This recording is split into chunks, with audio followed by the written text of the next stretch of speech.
So, welcome, friends, to yet another adventure in D&D. This is gonna be a tricky one because we have a very small party, the smallest I've ever had, but it's a party nonetheless. So, let's put on some music and get to dancing. Yeah, you know what they say. Three's a crowd. Indeed, and I'm the fourth one in here, so don't mind me. Okay. So, everyone, welcome to Gundra, this world of mine. In recent years, here in Gundra, the three of you have been looking for things here and there, whatever. About 50 years ago, most of this map was not known. All that was known was the northern kingdoms over here, to the right side of the map, and the southern kingdoms, which are not even on this map, but if you pay close attention you can see very here on the very corner of a trail leading off to the side. That was all that was known of this world thus far. So what happened? About 50 years ago, some kingdoms, the western ones, they started sailing even further west and discovering new unsettled lands. And thus they started a colonization effort, which took quite a while to happen. Some 15 years, give or take, into this whole colonization effort, something happened in this world that created a surge of magic that until then was non-existent. Well, not non-existent, but it was very dim. And something someone discovered in those lands westward reawakened magic in the world to a much, much larger degree. And thus, people started flocking even more westward to find the source of this magic that is rumored to be in there. Not only are people seeking rumors of magic, but also of powerful artifacts that conquerors have used in the past to attain even higher power. And you have also heard many tales of gods walking this land, of cities floating, and of dragons resurging, which, as everyone as the stories go, dragons went extinct about 1,000 years ago. But suddenly, dragons started being seen again and talked about in the West, and thus far they have not made their way to the northern kingdoms. So, a gigantic influx of adventurers and settlers and conquerors and pretty much whoever was daring to go to this alien land and unravel its secrets started going over there. So, Ander and Drekdarin, the two of you come from Mythos, which is a kingdom inhabited mostly and mainly by animal races and some other fringe races like Dragonborn, Stiflings, and such other. You have heard tale of how a long time ago, some decades ago actually, lordling from these lands went west with some other peasants and commoners and upstarts, and how they single-handedly accrued a lot of power in a very short amount of time and revitalized one of the Hunters Guild, the Godslayers Hunters Guild, which was pretty big in name over here in Mythos, but they haven't hunted beasts in here in quite a while because there wasn't any to be hunted.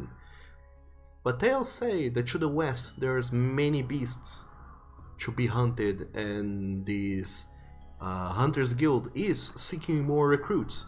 In fact, they're even offering people passage if they want to go over there and test their mettle and prove themselves to the guild.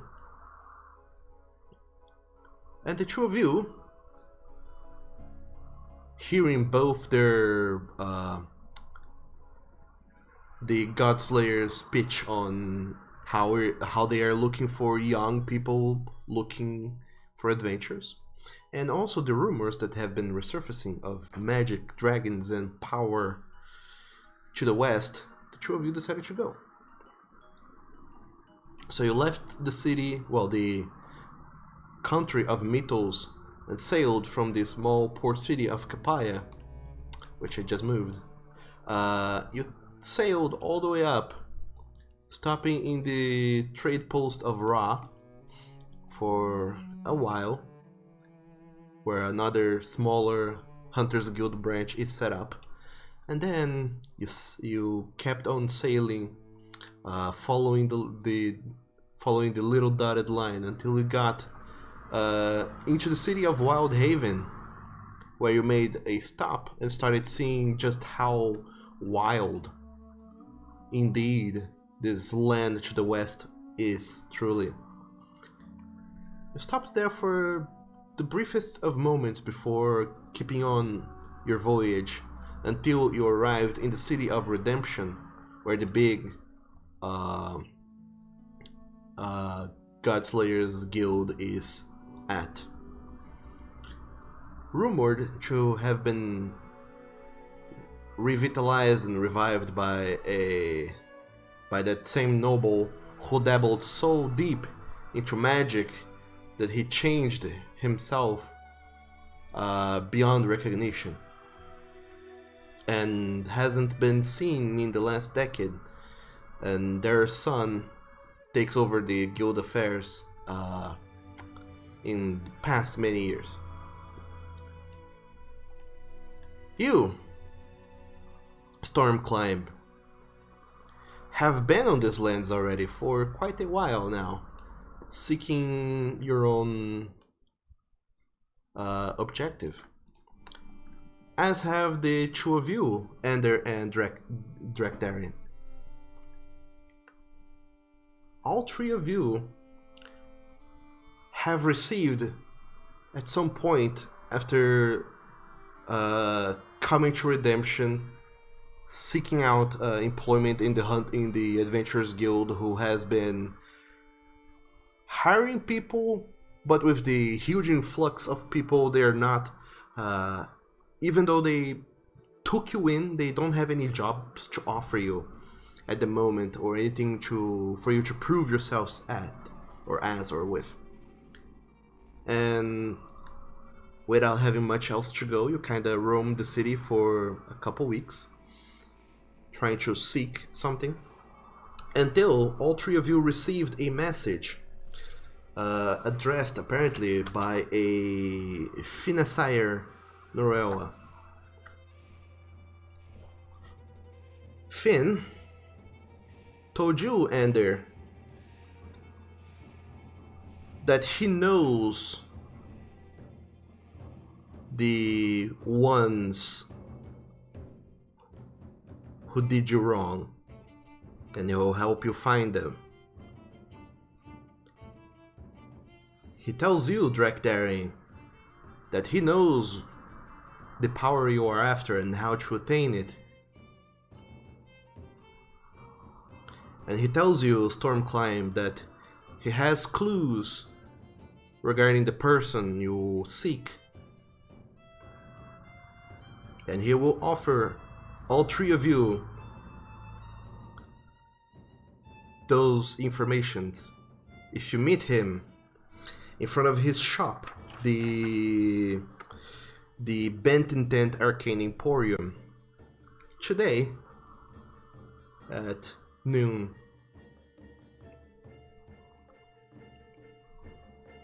So, naturally, I imagine that the three of you are very curious about this guy's offer and you follow up on it?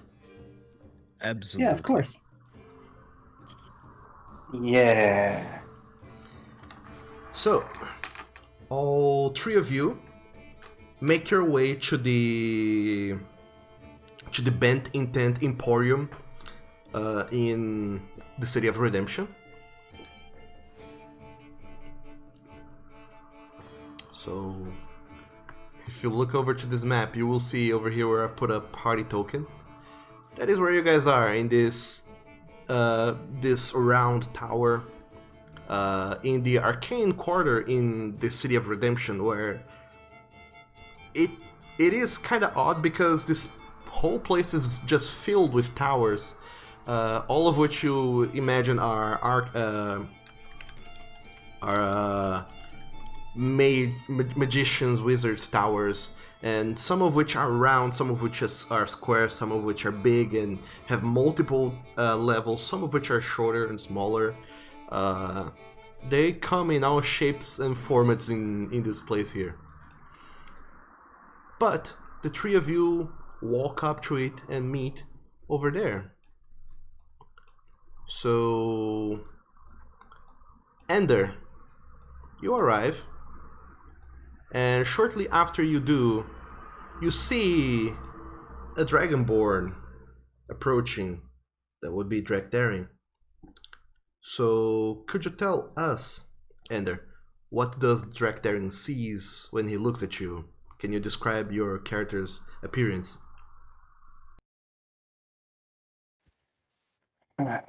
Drakdaring sees a white tiger with dark stripes.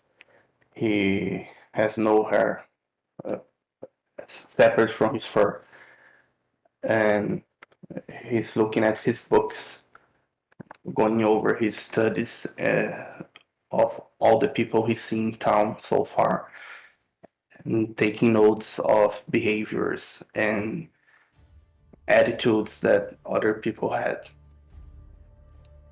So he's deeply focused on his books while he's waiting for the arrival of the person he's supposed to meet. And Ender, you notice this Dragonborn coming up, and Drakdaring, could you describe what Ender sees when he looks at you? He sees a very tall, 7 foot tall, deep dark blue scaled dragonborn walking up, very confident stride, is adorned in a chainmail that is fitted to his burly form, and he has a large great axe slung over his back, as well as his adventuring gear. He looks ready to go out on adventure whenever. He's not really focusing on people. He's just sort of enjoying his time out in the world, enjoying the sights, the smells, everything around him.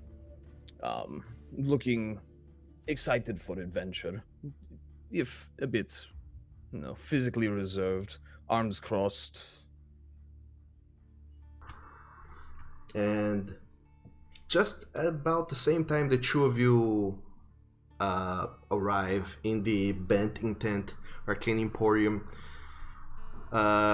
you also notice, ducking out of a corner, Stormclimb, the rat. Can you tell us, Stormclimb, what does Ender and Drakdaring sees when you come out? Sure. So, they at first they don't. How do I put this? So, they see what looks to be a teapot moving on its own, or tea kettle, but then when they look a little bit downwards, they see it's actually a rat that is on its hind legs, just walking like any other bipedal. And this little tiny beast is adorned in a pink knight armor, but it's made out of chainmail, and it is dragging him down. It is quite heavy, but he is soldiering on, doing his best to look strong, but his nose is constantly twitching, trying to pick up scents, as well as just see if he can get a good smell from these two giants. Because he is the size of an actual rat. He just happens to be have the glint of intelligence in his eye, as well as having opposable thumbs. So, all three of you meet in front of the Bent Intent Arcane Emporium. A tiger, a dragonborn, and a rat arriving here. And just as the three of you stare, look at one another, kinda waiting for just a second to confirm that, like, you guys are here for the same reason as the other ones. To a degree, I imagine that neither of you were expecting anyone else to have been called to come visit Finn, but apparently Finn did invite more people. And just as soon as you guys are looking, trying to decide on what to do or how to react, you do see in front of the door to the Bent Intent suddenly materializing a very tall furball, almost as tall as you, Drakdaring, if not about the same height-ish. But he doesn't look as burly as you. He looks actually kind of leaning a little bit on the skinny side. And he just shows up, claps his hand, and says, "Ah, hello. I see you have arrived just as I have requested. Ender, Drakdaring, Stormclimb. I am glad that you have decided to join me." And you guys do notice that there's a very big discrepancy in the way that he pauses when saying your guys' names. And before he continues telling his spiel. "I have invited you to come to my tower, to the Bent Intent, to discuss what I have sent you in those letters. I am glad you have taken the time of your day to come meet me and my apprentice. So please, come right in. I'm waiting for you." And he just kind of takes a step to the side and holds his hand out, pointing at the door and kind of just looking at nobody in specific. Just seems to be kind of looking... he has a kind of a 1,000-yard stare. He's looking at nobody in particular. It's an interesting way to invite people in, but I suppose we're all here for the same thing, are we not? Shall we go inside? I take a bow as best as I could while I have a giant tea kettle strapped to my back, and I say, "Yes, thank you so much for inviting us. Shall we go in?" As you say that, Stormclimb, Finn doesn't seem to answer. He just keeps staring at nothing and with his hands outstretched, kind of pointing towards the door. Can I do an insight check on this guy? I mean, like, it's kind of weird that he's just staring out into space and not staring at this, tiny talking rat. Stormclimb, when you look at Finn, you kind of feel odd that he's not really looking at you or doesn't seem to be regarding you guys anymore. Make an investigation check.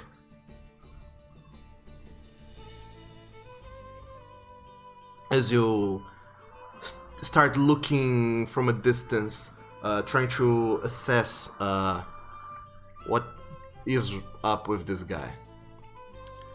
So, if you open up your character sheet, you will see that you have skills over there, investigation amongst them, so you can just click the name of the skill. If you click that, it will automatically roll that for you. Oh no! I So, rolled a 2. So, Stormclimb, as you look at him, he's gigantic, this Furball, and not only is he huge compared to you, he's also apparently very rude. Well, I guess I just don't see anything, but I'm looking at the other two, wondering if they're gonna go. The large dragonborn just immediately heads for the door and goes to open it up and head inside. I do my best to keep up. I nod and follow them. Alright. So, as soon as the three of you enter the Bent Intent Arcane Emporium, Finn doesn't seem to move or react in any way. He keeps staring at nowhere and just have his hand pointed at the door. Direct daring, you clasp the doorknob with your gigantic hand, turn it, and pushes the door open. And what you see is the inside of this arcane tower. It's very it's kind of cozy in here, not too gigantic. The only thing you see is well, you actually see a lot of things. You do see what appears to be an owl to a desk immediately to your right that kind of just seems to be hopping up and down on a table. You do see several alchemical flasks and other such things kind of sorted along with scrolls on the back. You do see that there's a wall with some skeletons kind of propped up with name tags here and there, kind of like an anatomy display of these are the bones and whatnot.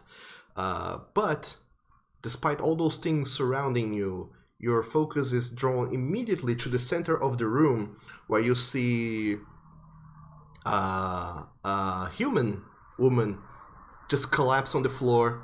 And you do see this Furball, the same one that apparently just welcomed you into this arcane shop. He seems to be kind of down on his, kind of very hunched over, just looking around, kind of desperate. There seems to be this feral look to his eyes as he just turns around and see you, and you recognize it's the same Furball, but he looks very distressed. And as he turns to look at the three of you entering in the Emporium. He just seems to gesticulate very, very wildly with his arms, kind of just waving his hands in the air, kind of towards you, and making some unintelligible guttural noises. He kind of just looks at you guys and goes, "Rrr, rrr, rrr." Is this who we are supposed to be meeting here? Is this some kind of trick? Can I use Divine Sense? Because there's a collapsed woman on the floor, and a Furball that is just making grunting noises at us, and this is just starting to get weird. Sure. So tell us about Divine Sense, Stormclimb. What does it do? I'm glad you asked. So, Divine Sense... So, Divine Sense is the presence of strong evil registers on your senses like a noxious odor, and powerful good rings like heavenly music in your ears. As an action, you can open your awareness to detect such forces. Until the end of your next turn, you know the location of any celestial, fiend, or undead within 60 feet of you that is not behind total cover. You know the type, celestial, fiend, or undead, of any being whose presence you sense, but not its identity. All right. Yes. So, as you channel your divine senses to try and decide what the hell is going on in here, you don't really feel anything strange coming from this tube, but you can go ahead and make an insight check. Yay, I'm good at that. Oh no, not again! It rolled a nat 1. This is So, starting out great. Storm Climb. At first, you just see this Furball grunting at you guys, and you're very distressed by this gigantic creature that appeared docile just a moment ago outside the door. Now, here on the inside, he seems completely feral and hostile. It just takes you back, and you're not even able to register. Your mind just kind of stopped processing things for a while. Yeah, okay, so I guess you just see my hair stand up and I just freeze up. I just can't, I, like Doug says, can't process this situation at all. It's just freaking me. So, Drakdaring, Ender, is there anything you guys do? You see this. Is the woman on the ground? Does she look hurt? From where you are standing, it's kind of hard to say, but make a perception check.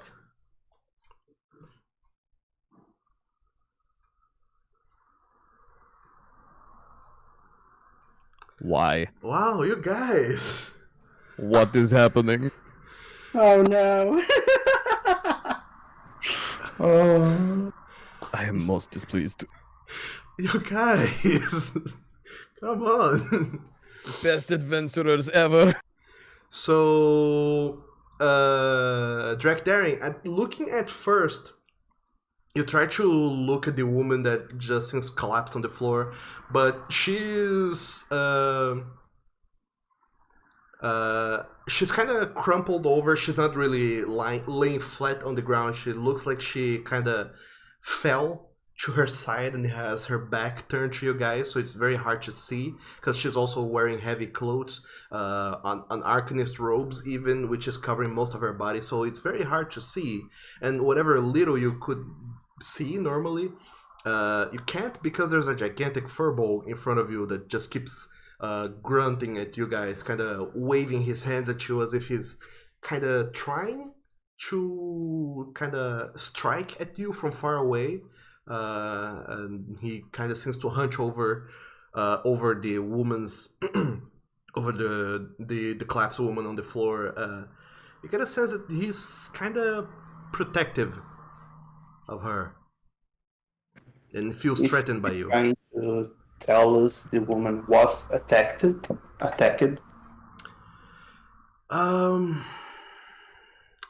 Ender, you go ahead and make an insight check.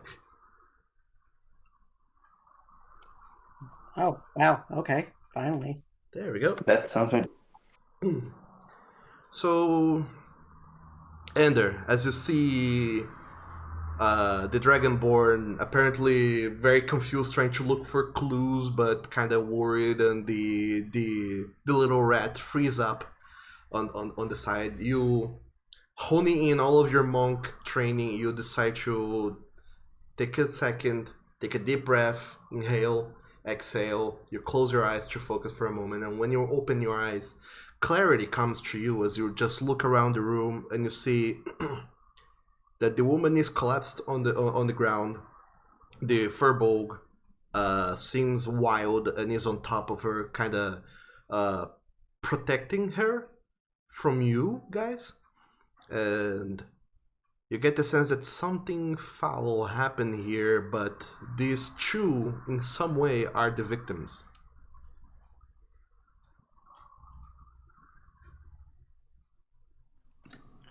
Okay. At this point, Dragdon has immediately drawn his axe and is just looking around. I'd like to help, but I'm totally frozen up with fear right now. I reach out, trying to offer kind of cure with my herbalism kit, and Alright. see how he reacts for looking at it. All right. Ender, go ahead and make a persuasion check. As you, you guys, come on. Oh Best check. my lord. What is happening?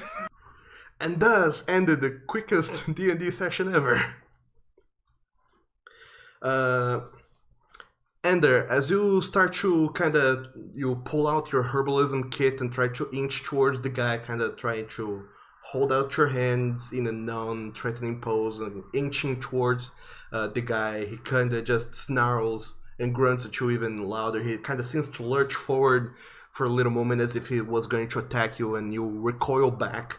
Your monk dexterity allowing you to just take a few steps back before he even has a chance to swing at you. And it seems that when he comes back from this lunge, he seems to accidentally step on the woman that is on the floor, and she just grunts like, ugh, ugh. And finally she seems to turn around very slowly. What?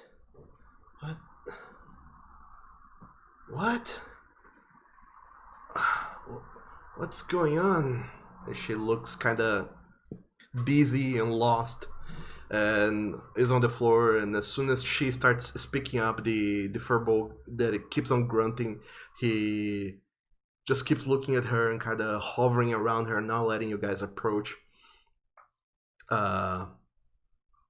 And he's just very protective of her, not letting you guys approach at all. But she just keeps trying to stand up and sit down. What happened? As she looks around, she notices Finn acting up weirdly and notices the three of you stopped at the door. Says, "What? Are you the ones that Finn wrote to?"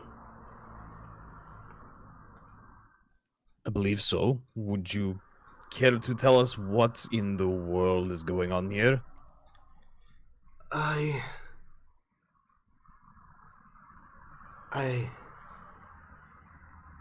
wait.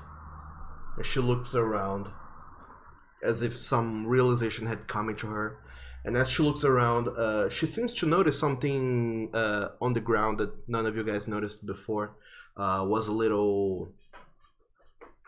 appears to be a book that fell to the side near a box.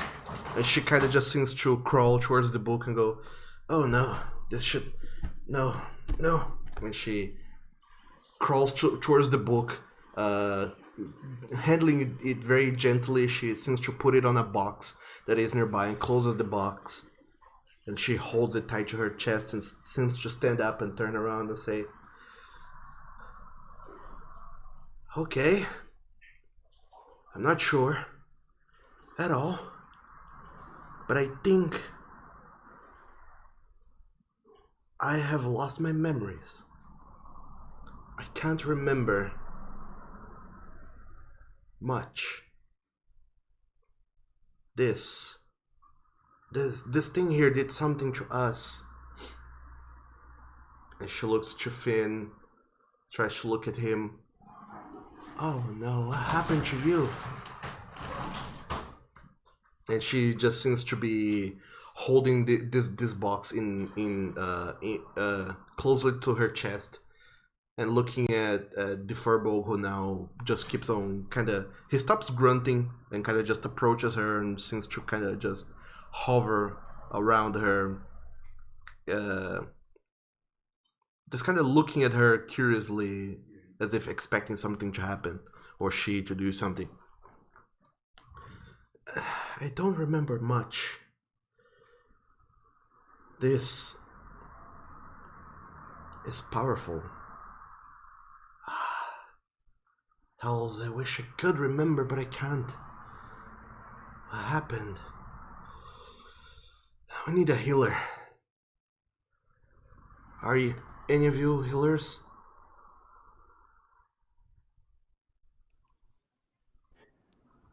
I'm not, but one have of no them might be. I have no skills other than the herbalist kit. I'm still stuck, frozen in fear. Come again? I'm still frozen with fear, so I don't know if I've, shaken out of it. Just Yeah, by now you have. By now you, as soon as she started standing up, you recovered your senses and looked around the whole situation, and now you're processing things again, pretty much. So then I look up to her and I say, I believe I am of some assistance, though my healing abilities are only good for,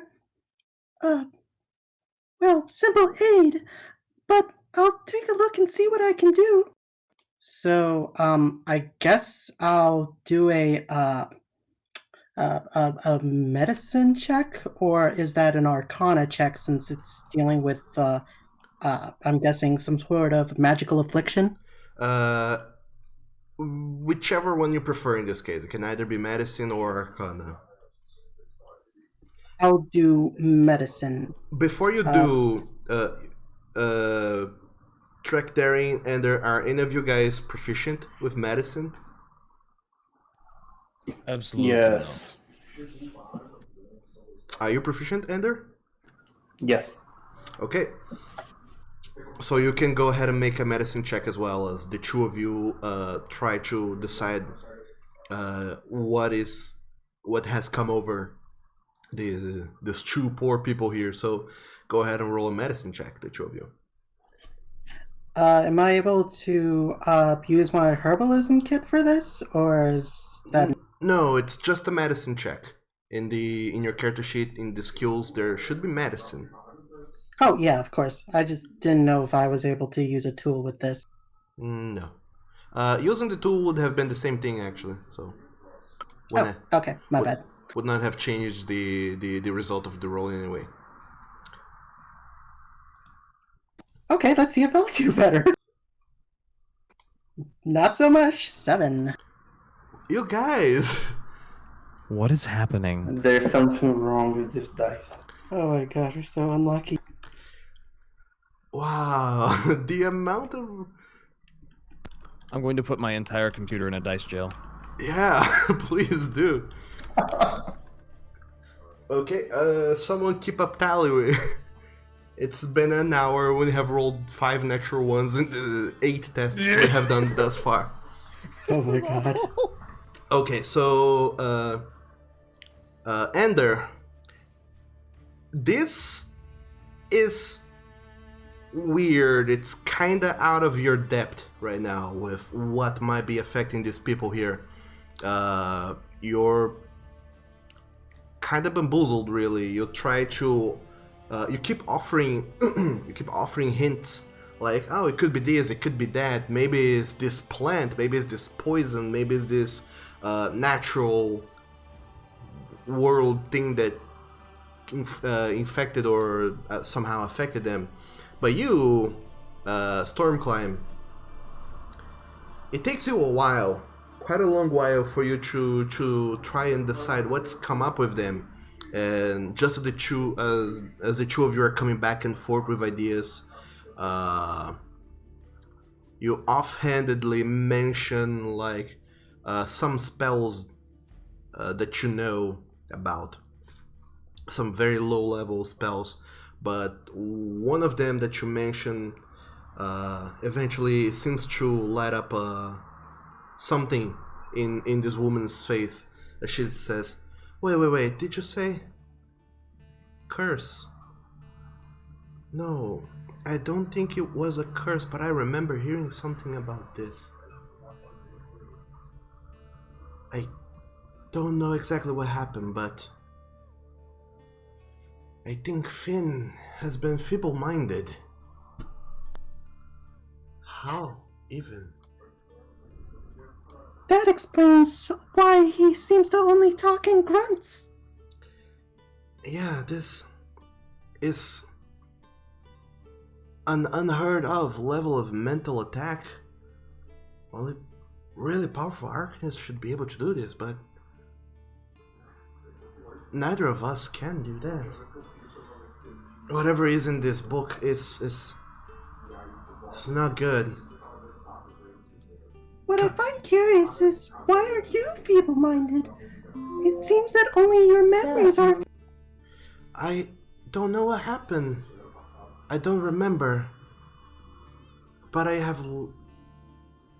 really don't remember. We need to find a healer. There's one in town, and I remembered that, but I don't remember where or whom. Oh, can you help us, please? The Dragonborn is going to turn around and go to the door and look outside and see if there's anyone passing by, any guards or citizens of this area. As you walk out of the store, you do see that the Finn is still there, kind of smiling brightly and with his hand held out, pointing towards the door, completely unaware of everything that's going on. And as you look around, this tower is kind of in a sort of an isolated way in the city, so there's no guards coming in or out of this position, and because of the time of day, you imagine most people are way far over to the kind of hub of the town where the taverns and the inns are, and you're kind of a little bit too far from there. All right. It'll come back inside and say, well, looks like we have a bit of a walk then. Yeah, we should probably head to the center of town. If there's a healer, we'll probably be able to find guidance here. Can he walk on his own? Is he safe to go outside? She looks at Finn. She says, Finn is here? Are you alright? Can you come? And he just seems to look at her and nod, kind of furrowing his brows and nodding, as if he didn't really understand, but like exactly what she meant, but he seems to be agreeing with her regardless. But she's like, I think we'll be okay. I'll take care of him. Let's go. She holds the book in one hand, grabs Finn by the hand and starts and just waits to follow you if you're leaving the store. I say, hold tight, your ladyship. We will find your healer and make sure to right what has been wrong here. And then I guess I turn around and head outside. The Dragonborn is heading outside and immediately starting to lead toward the center of town. I fall behind with my notebook in one hand. I'm still observing, but taking notes, like loosely taking notes without even looking at the notebook. Alright. So, Ender, you are able to notice that as you're kind of hanging back, just letting people do the talking, you do pay close attention to the interior of the store before you leave,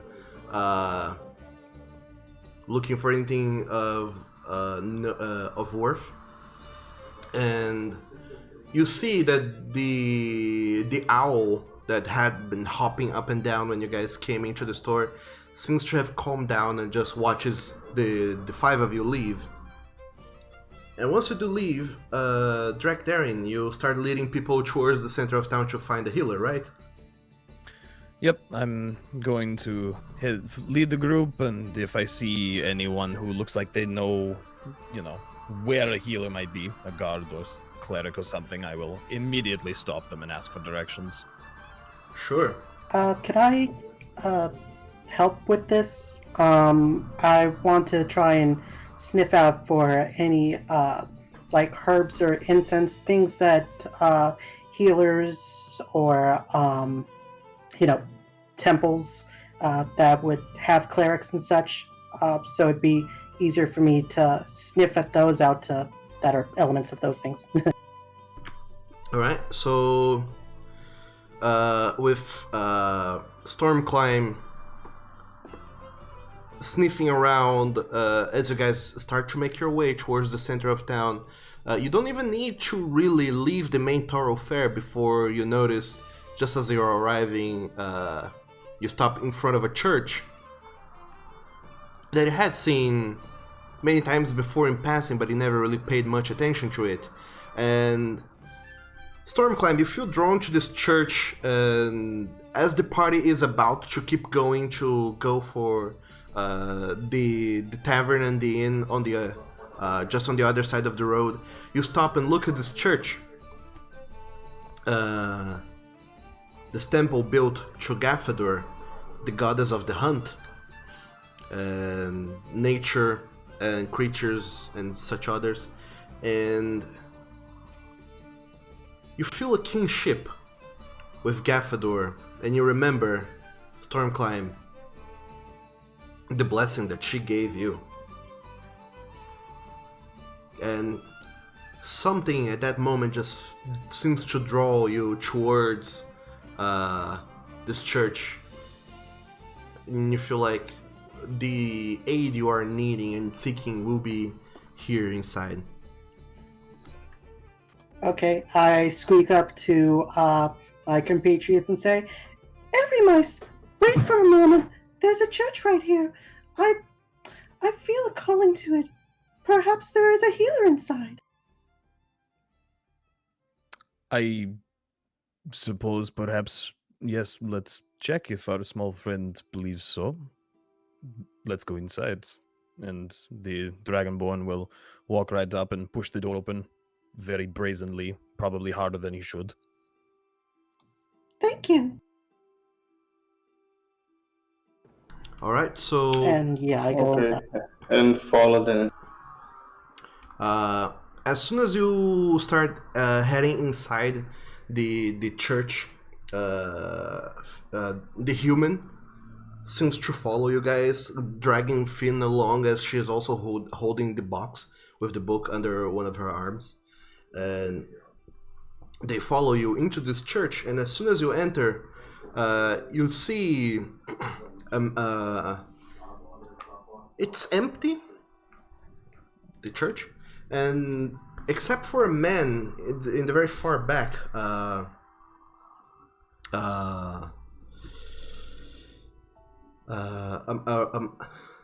red-skinned man with horns and hair and beard that seems to be wearing the robes of a priest, and he just looks at all five of you and says, "Oh, hello, my children. Are you in need of aid?"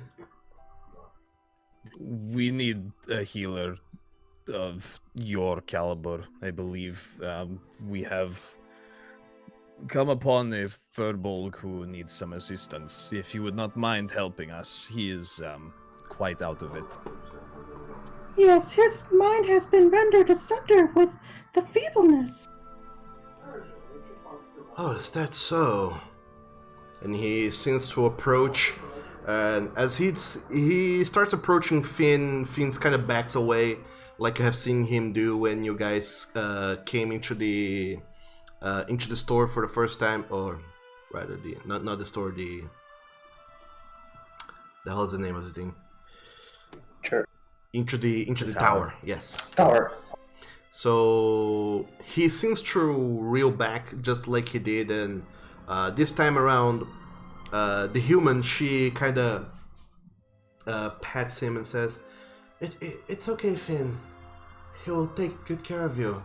He's a friend. All of us are friends here. Don't worry, you're safe." And he's... Good. Yes? Could I make could I assist this with an animal handling check?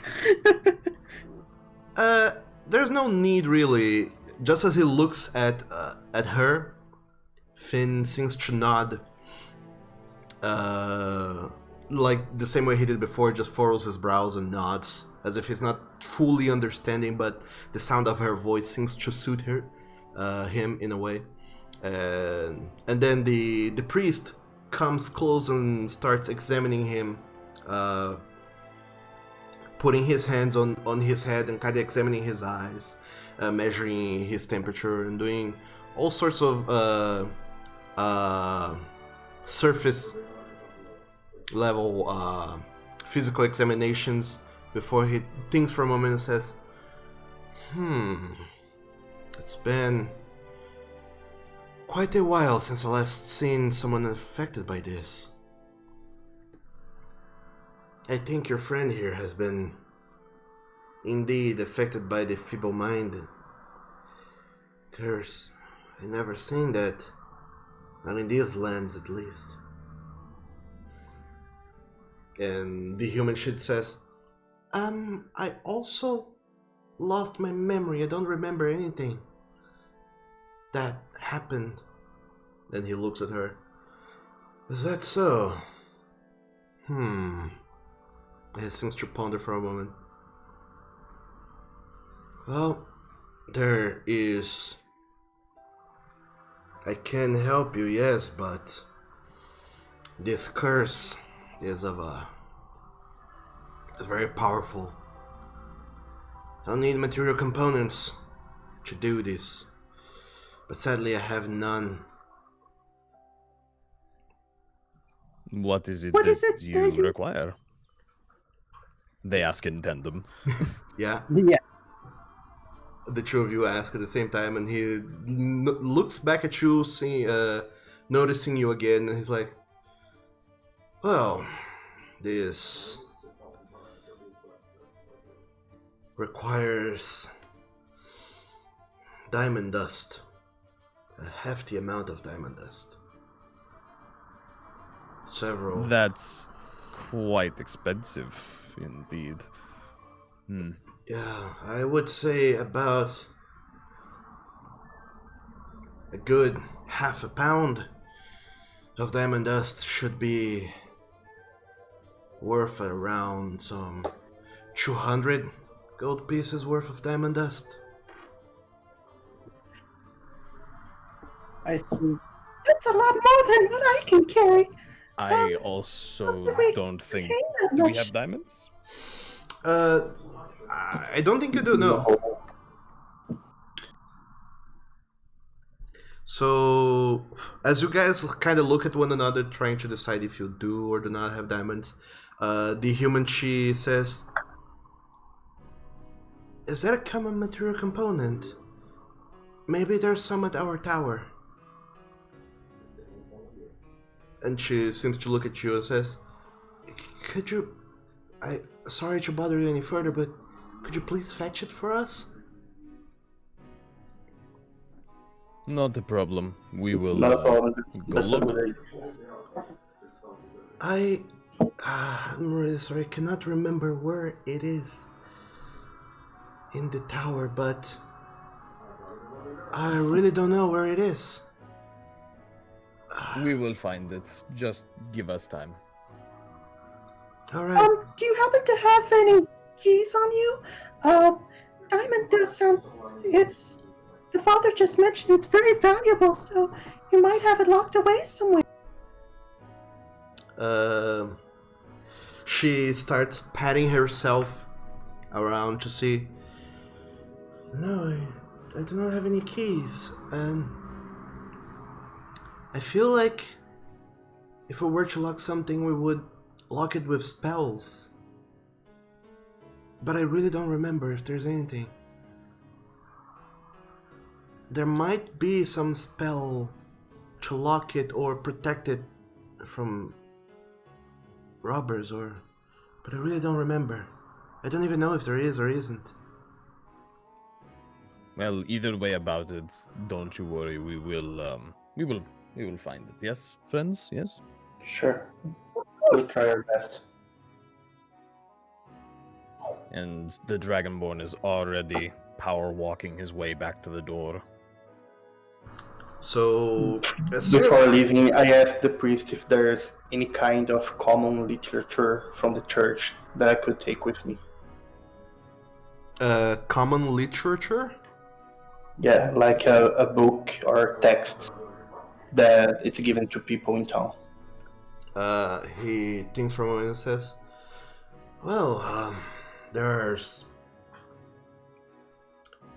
the preaches of Our Lady Gaffador. If you are ever interested in hearing more about her and her blessings, I can surely indulge you in it and tell you a little bit more and share some scriptures.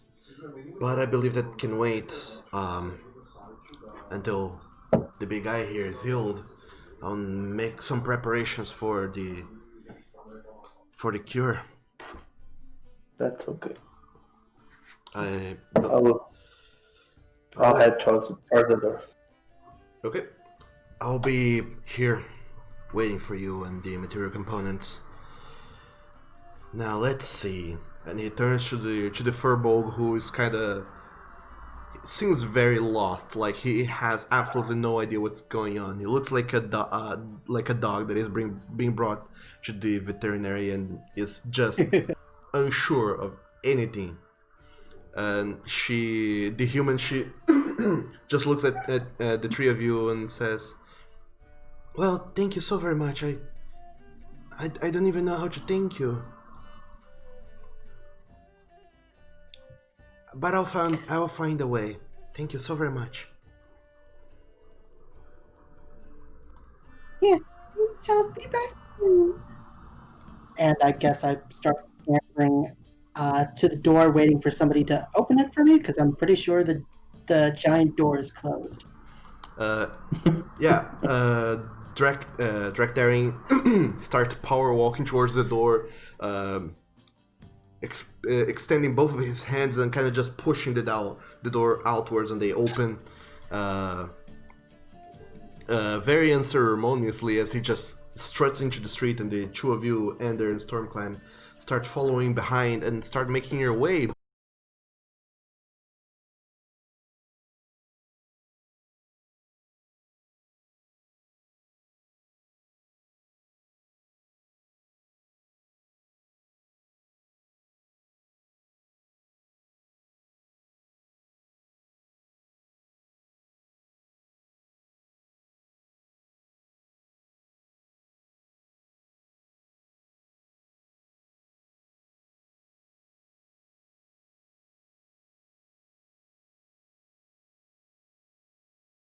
Be arriving.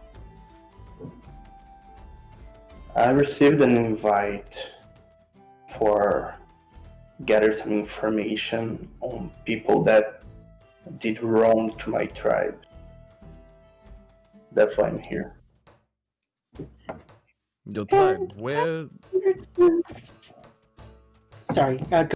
No, please go ahead, small one. I would love to hear your story. Well, as for me, there's not much to say. I'm just trying to find a certain someone. He is very dear to me, but for the most part, I am just here for the sense of adventure. That is admirable. I can agree with this. Now, your tribe, why I are you guess here? Oh, well, adventure, mostly. He had been...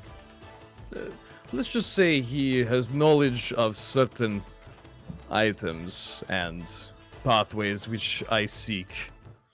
And, it's just most off-putting that we discover him in such a fashion. I too am an adventurer. I have traveled quite far, and I will not let a silly curse of magic or feeble-mindedness get in my way of my objective. That's what I think so. Because I never seen magic that affects the mind in this way.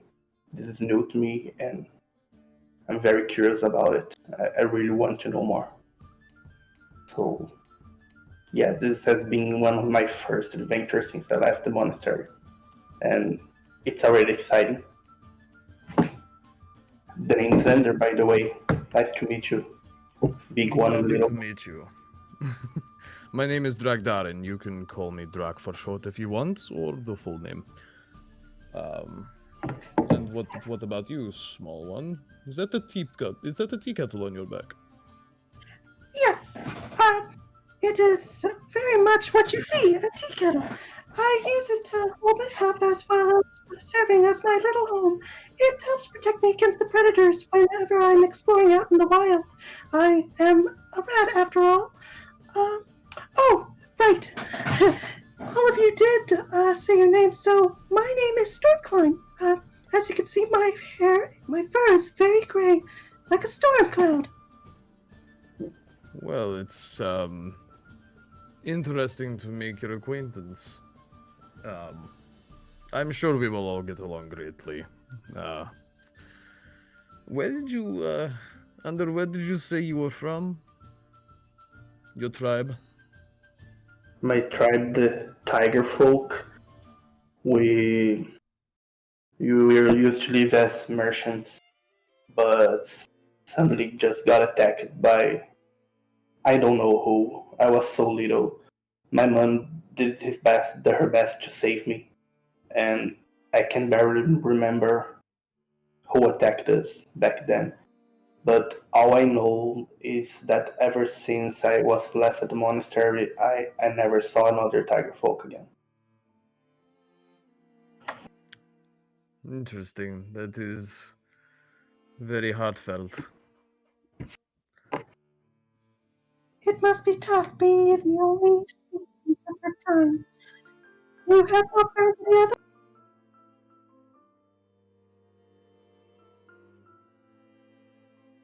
My internet cut off. What did you say again? Stormclimb, you kind of cut out a little bit there. Oh, sorry. I said that must be very tough for you. To be perhaps the only one of your kind left. Have you not found any others amongst your travels?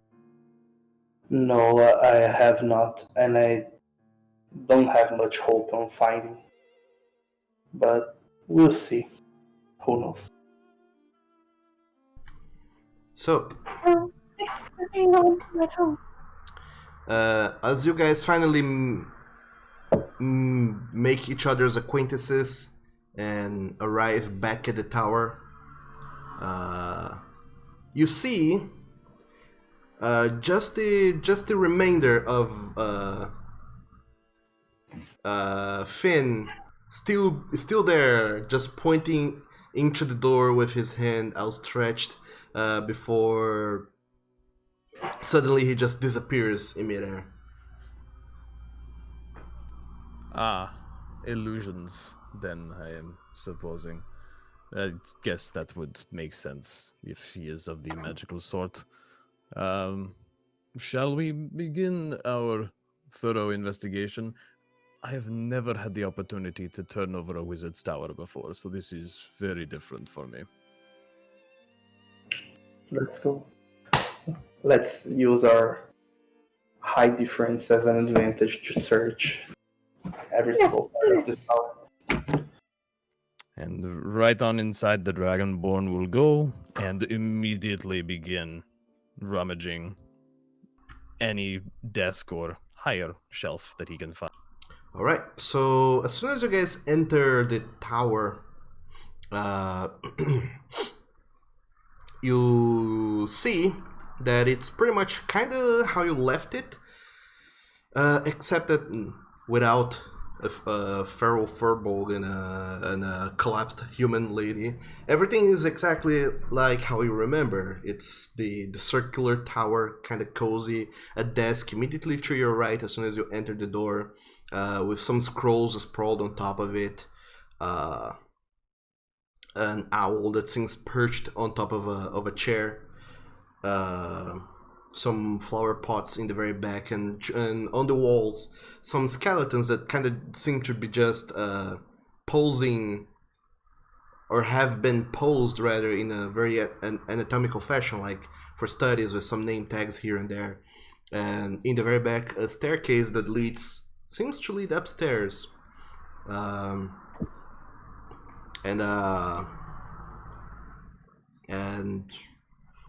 I think that's it for the tower. So, as you guys come inside, what are you doing? I'm very intrigued by the owl. Is it sentient? I mean, is it looking at us as we move around? As you come inside, yes, the owl does seems to it kind of is it's kind of just there, but then as soon as you enter, it seems to perk up, it extends its neck a little bit and looks towards you, and seems to kind of keep just moving its head in a circle back and forth, just looking at you guys as you enter, and doesn't seem to do anything aside from just observe you.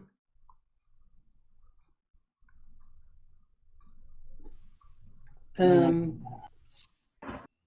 I check if there's any kind of magic or spell bound to it?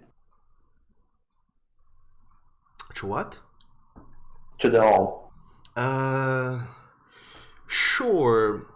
You go around the desk filled with papers and scrolls, and you approach the owl. Make an Arcana check, Ender. Wow. There's the rules. Aha, finally. So as soon as you check the owl, it just seems to kind of recoil a little bit back as you approach, trying to scrutinize it. There seems to be something odd about this owl. You would say that it's hard to pinpoint really, but there does seems to be something arcane about it. Being that you're not well versed in the arcane arts, it's really hard to tell what even could be up with this owl, but it does seems to have magical influences about it. Okay, so I'm not warn everyone else about it. I just keep it for now. So as we search the tower, I can use this later if needed. Alright, so are you guys looking over on this floor for things? Digging through shelves and drawers and just looking for material pouches or boxes for materials. Okay, so I would like everyone to go ahead and make an investigation check.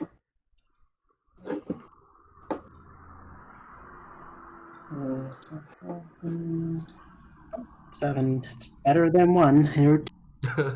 Much better. Oh, look at that.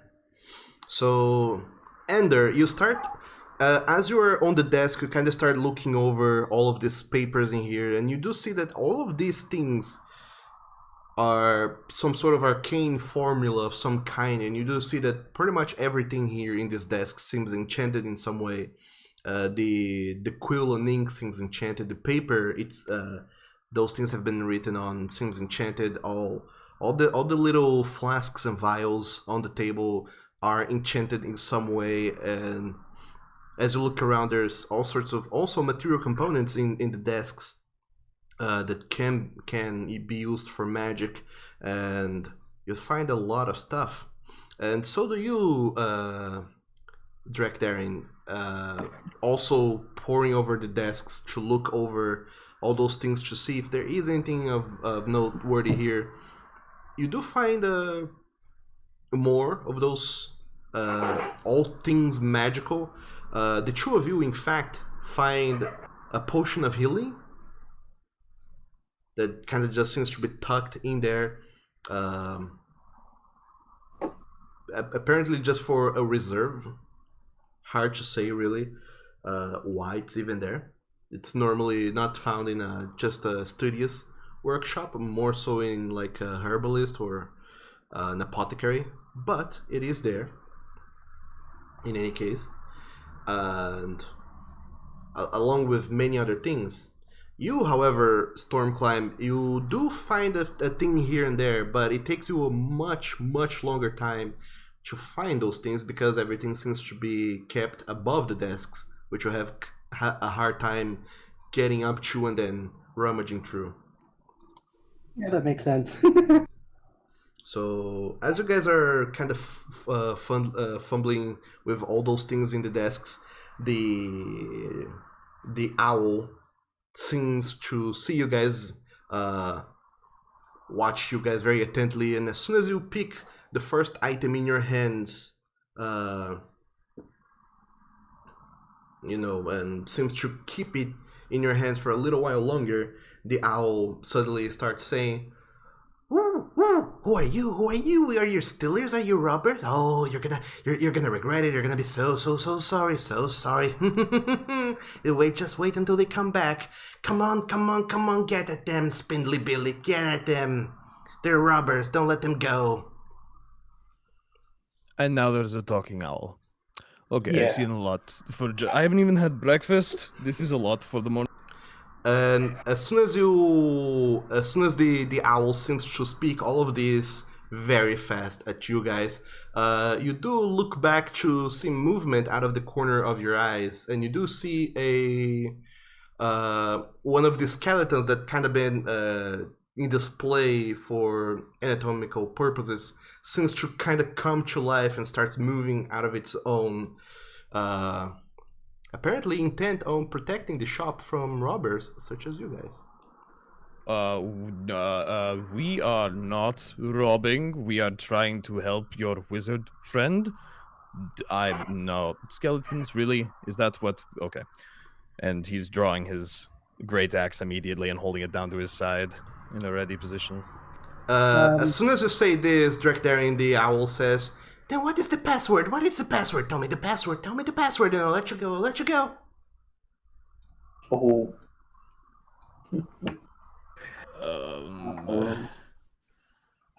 Okay. You see, I try to look at the scrolls on the table to see if anything resembles a keyword or a password or something like that. All right, While they're so always talking. I would like everyone to go ahead as you see this skeleton coming towards you. Go ahead and roll for initiative. oh no! I tried to check the table before I come. Sure. Oh no! Oh boy. Let's see, where do we go for that? In your character sheet, in the middle, beside your hit points and your armor class, there should be initiative. And don't worry, I'll be putting those things right up. I just need to throw in some battle music. Level 1. Level 1. You know it. So, we have Drekdaring, we have Stormclimb, and we have Ender in the initiative.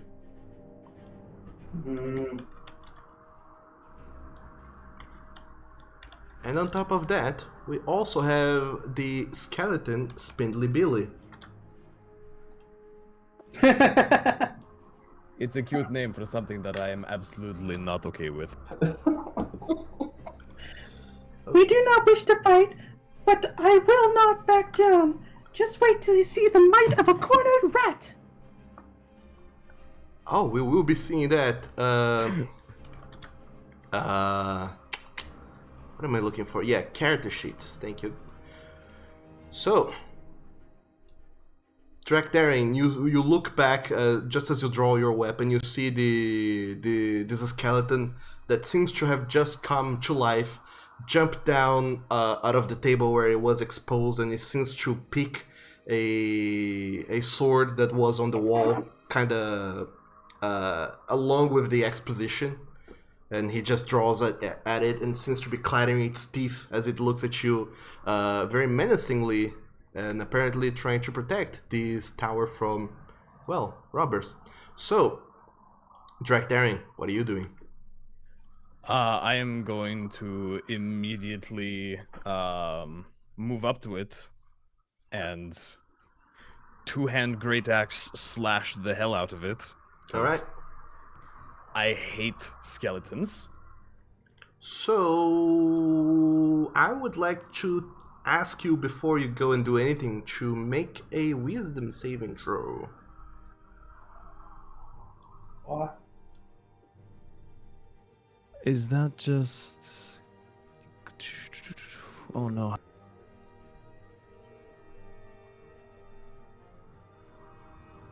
All right. So as soon as you see Spindly Billy coming your way, Drakdaring, you feel your legs are starting to shake for a moment, and you start sweating profusely. This chill come down your spine, and you hype yourself up like, "Oh, come on, I can do this." It's not that bad. It's just one skeleton. It's not that bad. So Spooky, scary skeleton. you go walk towards it and attack it. Is that what you're doing? I am going to just take a big swing at it. Sure. So you can move your token close to the skeleton, and then roll for attack. As you tentatively start inching towards it with your great axe, kind of just holding it, trying to aim for the skeleton before swinging at it to try and break it in some way. So we need an attack roll. There you go. So the two of you, Stormclimb and Ender, you see Drakdaring running towards this skeleton with putting behind the swing such a might that you hear a lot of bones crunching as soon as he hits it with his axe. And you just see some several ribs flying and scattering across the walls as he just hits this skeleton that kind of just lurches to the side and just goes, "Yow! That hurt!" As it kind of bends to the side in a very odd angle. And the creature does not look good. It looks very cracked, barely standing even. So is that your turn, Drakdaring? Yeah, I believe so. I don't think there's anything else that I can do right now. Alright. So as you finish your turn, the owl keeps jumping up and down and screaming at the rest of you, "You are not giving me the password, you're not giving me the password! Get them, Lanky Frankie, come! And you see another skeleton seems to climb down out of the table to try and get at you as well. We need to have a word with this wizard about the name of his things. Yes.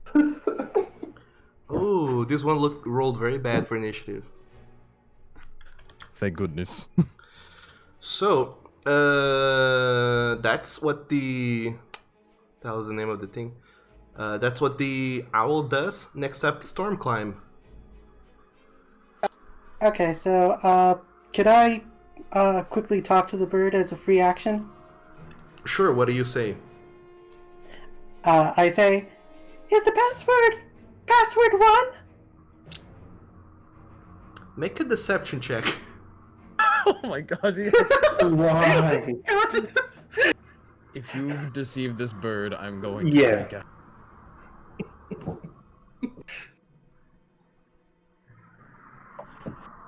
Ten, okay. The bird looks at you and says, "No, that's not the password, that's not the password! Get them, Spindly Billy, thank you, Frankie, get them, they're robbers!" And it just seems to be jumping up and down. It doesn't seem convinced by password 1. Okay, let's see. Each block is 5 feet, right? Yes. Okay, so I only got a movement of 10, so I'm going to run up, I guess.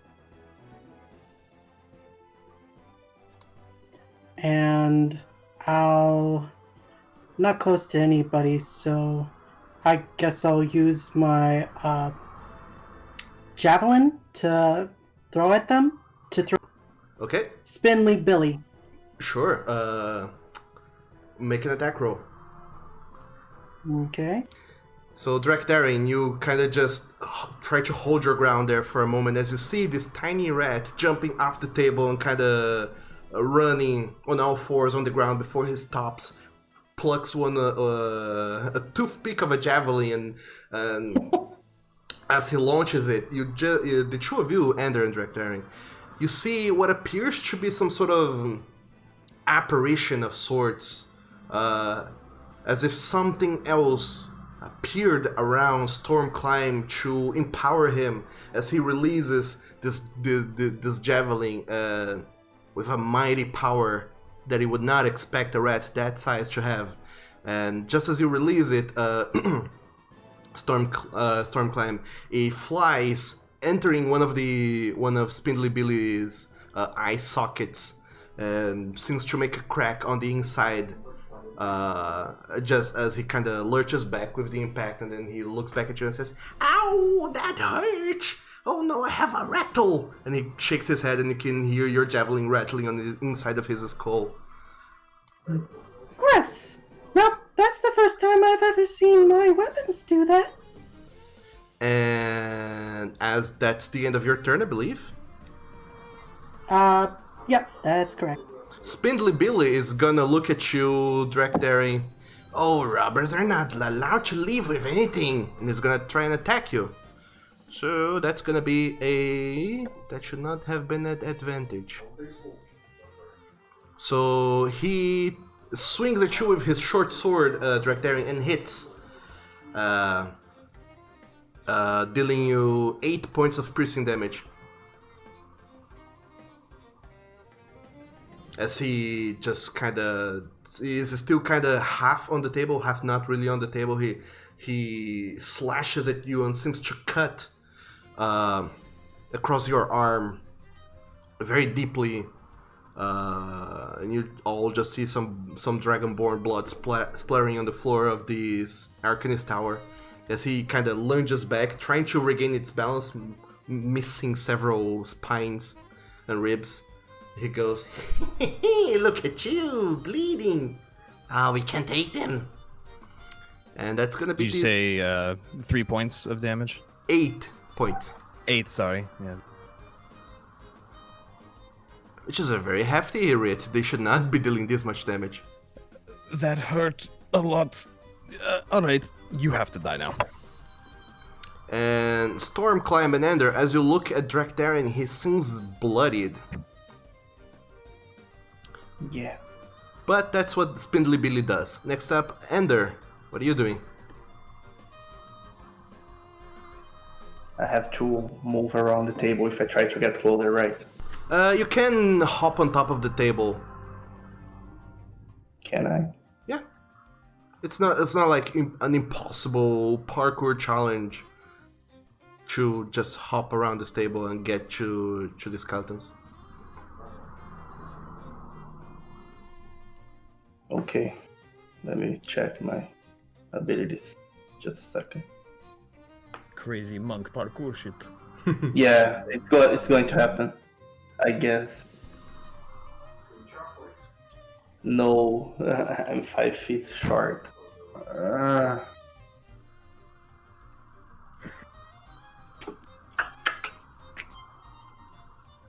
I can't do much. Let me see. I believe you can reach Spindly Billy with your movement. Can I? I have 30 speed. Yeah, you can. Okay, I can. Yeah, I can. Okay, that's it. I move towards Spindly Billy, and I martial arts him. Okay. So you can move your token and make your attack rolls. Move token. I have the wrong tool. Sorry. It's okay. One to this. And attack.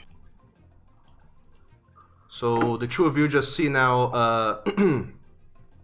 Ender running up to this table. He jumps on top of it, kind of flipping around as he does, landing and spinning in place, still recovering his balance as he runs towards the Spindly Billy and throws a punch at it, which just hits the side of its head,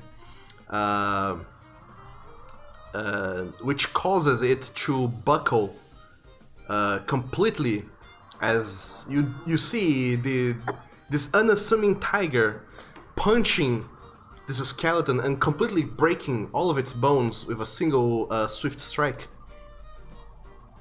And not only so much breaking the bones, but also disconnecting the whole thing, and you now just see a pile of bones scattered to the floor as Spindly Billy is defeated. That's what I'm talking about. Yeah. Best monk. Because Monk, Ender, you get the sense that striking at them like you did seems way more effective than trying to cut at them with axes like Draktharian did, or poking at them like Stormclimb did. Hey guys, I think they are easily broken down with punches. Let's try it that way, shall we? That's easy for you to say. And easy for me to say. Don't worry, I will punch them, small friend. So... And I will do what I can to help. I completely forgot, but Ender, go ahead and make an investigation check as well. Oh yeah, I also forgot. 8. Before taking off and running, you try to look at the table to see if there was a password, but you get the sense that they wouldn't leave a password so blatantly out in the open, and looking on these papers, none of them seem to have the password you're looking for, so just shake your head, throw the idea away, run towards Spindly Billy and punch at him, breaking him completely. But now, it's Lanky Frankie's turn. I leave my passwords in the open. What's the problem? Come again? I leave my passwords in the open. Sure. Lanky Frankie, from where he is, he seems to just stand down from the table, getting right in your face, Ender, and he looks at you kind of very intently, or looks, quote unquote, he has no eyes, but his eye sockets are eyeing you very intently as he kind of just jumps down, tries to upswing at you with his short sword. And as he does, you move out of the way just in time for it to completely miss you. And as he's trying to recoil and find his balance, as he looks at you and says, "Oh, you're not gonna get out of here alive, you little robber. There, we'll get you, we will get you." So, Draktharian. Draktharian is going to sheathe his great axe real quick and kind of hold his arm and growl to himself, and then stomp his way around the tiger and just full-on uppercut this stupid skeleton. Alright, so... with an unarmed. Okay. So you walk up to him and go for a punch. Just holding your great axe with one arm, you just walk up to it, and with your free hand you just uppercut at it. So go ahead and make an attack roll. I don't know if you have the unarmed attack roll in your sheet. Let me not as a weapon. Yeah, you don't. So it's a D20 plus your proficiency plus your strength, so plus 7. Don't worry, we'll add that later. Yeah, is it slash roll to do rolls in this, or is it just roll? /R.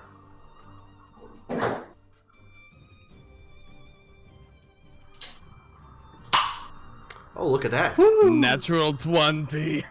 Wow. Shoryuken. So, from where you are, Draktharian, you just walk up to him and say, what do you say? I really hate your kind, and I'd prefer if you could just fall to pieces. And he's not very good with one-liners. He's just going to punch the shit out. So as you deliver your one-liner, you just see Lanky Frankie going like, what? Before he bursts and explodes into several pieces of bone that just kind of fly around the room, falling all over the place. Completely destroyed now. And Much better. Awesome. the skull kind of flies behind the desk, and the leg bones fall on top of the flower pots. And as you look around the room, the three of you, the owl that's on the chair just keeps hopping up and down, say, "Oh, you robbers! You robbers! You shouldn't have done that! You should not have done that! Come on, Ling Robin, Tin Tim, they're robbing us!" Will somebody please guess the password? So, two more Skeleborgs join the fray. Because otherwise I'm going to keep on guessing password with the other password. I'm going to keep on guessing password 3, 4, 5. So... I highly doubt that is what it is. I had no idea. I thought it was on the table. So the two of them rolled very high initiatives, which is bad because they go before Direct Daring, who already had the turn. So, Stormclimb, what are you doing?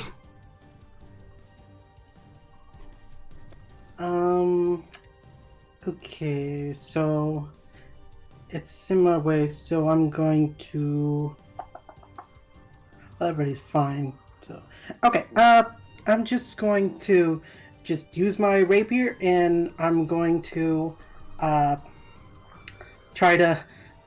How should I put this? I guess for a brief moment I drop my tea kettle and crawl up the skeleton and try to, stab up at its head. Sure. So you quickly climb this skeleton holding your tiny rapier in your mouth, and when you get up to a weak point, you pick out with your hand and try to stab at him, Shadow of Colossus style. Make an attack roll. Yeah. I rolled a 21. Yeah. And I stab right at him. Up underneath his head, or wherever he said it was. Sure. And just as you do, you feel your rapier get caught in somewhere on the inside of this creature's neck, and as you kind of try to pull it out, it seems kind of stuck. And when you try to yank it by twisting it, you seem to disconnect the head from the rest of the body completely, and the head of Tim just kind of flies across the room, going like, "But why?" Falling behind Drakdaring as the rest of the skeleton just crumbles into bones on the floor, and you land gracefully on the ground. Yeah, and I do that Zorro thing where I finesse my rapier in the air before getting ready to...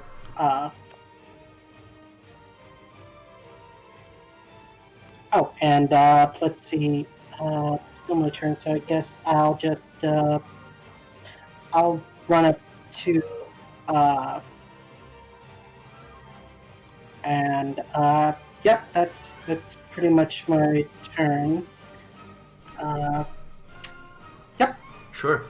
So as soon as you completely debone this skeleton, you run up to beside the tiger. Now the three of you just watch across the room as Ling Robin seems to kind of just be shuffling on the wall where he was set up. He seems to go for a short sword, but as he notices all three of you are kind of far away, he now leans to the other side to reach for a short bow that is hanging on the wall.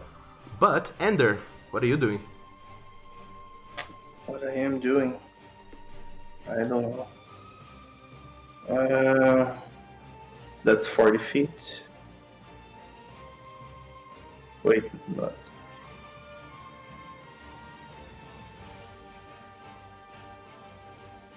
I can attack him. This is 30 feet. Yeah, you can. Okay, sorry. Yeah, if you can't reach him, you could always just throw me at him. Oh, that's true. Do you prefer me to do that? Because you're gonna go through an attack first. I guess you'll just have to ask me. Uh, so, I Hey, guess Stormclimb, how do you feel like flying a little bit today? as long as I do it awesomely with grace, throw me. Okay, so I throw Stormclimb at Ling Robin. Alright, how do I handle this? So, on your character sheet, you will find you have on the left hand side all your attributes. Make a dexterity check by clicking the dexterity beside your name. Oh, look at you! Oh yeah. Sorry. So you pick up Stormclimb on the ground. He's very tiny. He fits on your hand, and he feels a little heavy, like you're holding like a fully a concrete brick, and it feels hefty in your hand as you pick up Stormclimb and you try to look at Ling Robin and aim at this skeleton, and you just fling Stormclimb, who flies across the room towards Ling Robin. So, Stormclimb, as you're flying your way, you try your best to time the strike of your weapon with the with the moment you're gonna arrive at the creature. So make an attack roll with advantage. Okay, cool. And I'm doing it while spinning in the air. On the top of your sheet, there should be some buttons. One of them says advantage. Yes, I found it. So toggle that and make an attack roll. Oh, look at you. Here's the rolls. That's what we were missing. Combat. Yeah, combat. Yeah. So Stormclimb, you kind of just go, you get launched by this tiger. You go flying in the air, kind of spinning like a little torpedo as you do. And just as you arrive in the creature, you do the same thing, sorta. You plunge your tiny rapier into Robin's neck spine and just jamming your rapier in there, yanking at it again to separate the two spines that connect his head to his body. And as soon as you do, he also completely crumbles into pieces on the ground. As you still have some momentum to kind of jump against the wall and kind of quickly scamper your way down to the ground before taking damage from being launched against a wall. Nice. And as you do, also destroy Ling Robin. The room falls quiet except for the jumping owl that keeps hopping up and down on the chair and just saying, "Oh, you guys are robbers, you're taking everything we have, why are you doing this? Just you wait until Finn comes back, he'll get you. And he just keeps yelling at you guys, but he doesn't seem to be doing anything, just seems to be hopping up and down on the chair. And First of all, we haven't even taken anything. And he doesn't... all those skeletons that were kind of exposed on the walls seem... these four were all there was. And you guys have destroyed them, and there are no more skeletons to call. So the owl seems to be out of backups. And it's just hopping up and down and keeps screaming at you guys that you're robbers here to take things. But for all intents and purposes, combat is over. That was awesome. That hurt a Yeah. lot. I'm sorry. So, can we take a short rest or I guess I could just heal up. Drac. So I would love healing. That would be great. That sword hurt a lot. Can I use? I have a little bit of tower, so it's not. Oh, were you saying something? Can I use this time to try to talk to the owl and explain the situation? Sure. So, Ender, you approach the owl, who's still hopping up and down very frantically, looking at you guys like, oh, you're robbers, what are you doing? And you explain the situation to the owl, who seems to, every few words that you say, the owl seems to interrupt you as it keeps screaming. It looks less an owl and more a parrot, but still, even though getting interrupted several times throughout your explanation, the owl seems to stop as you finish explaining the whole situation. Make a persuasion roll.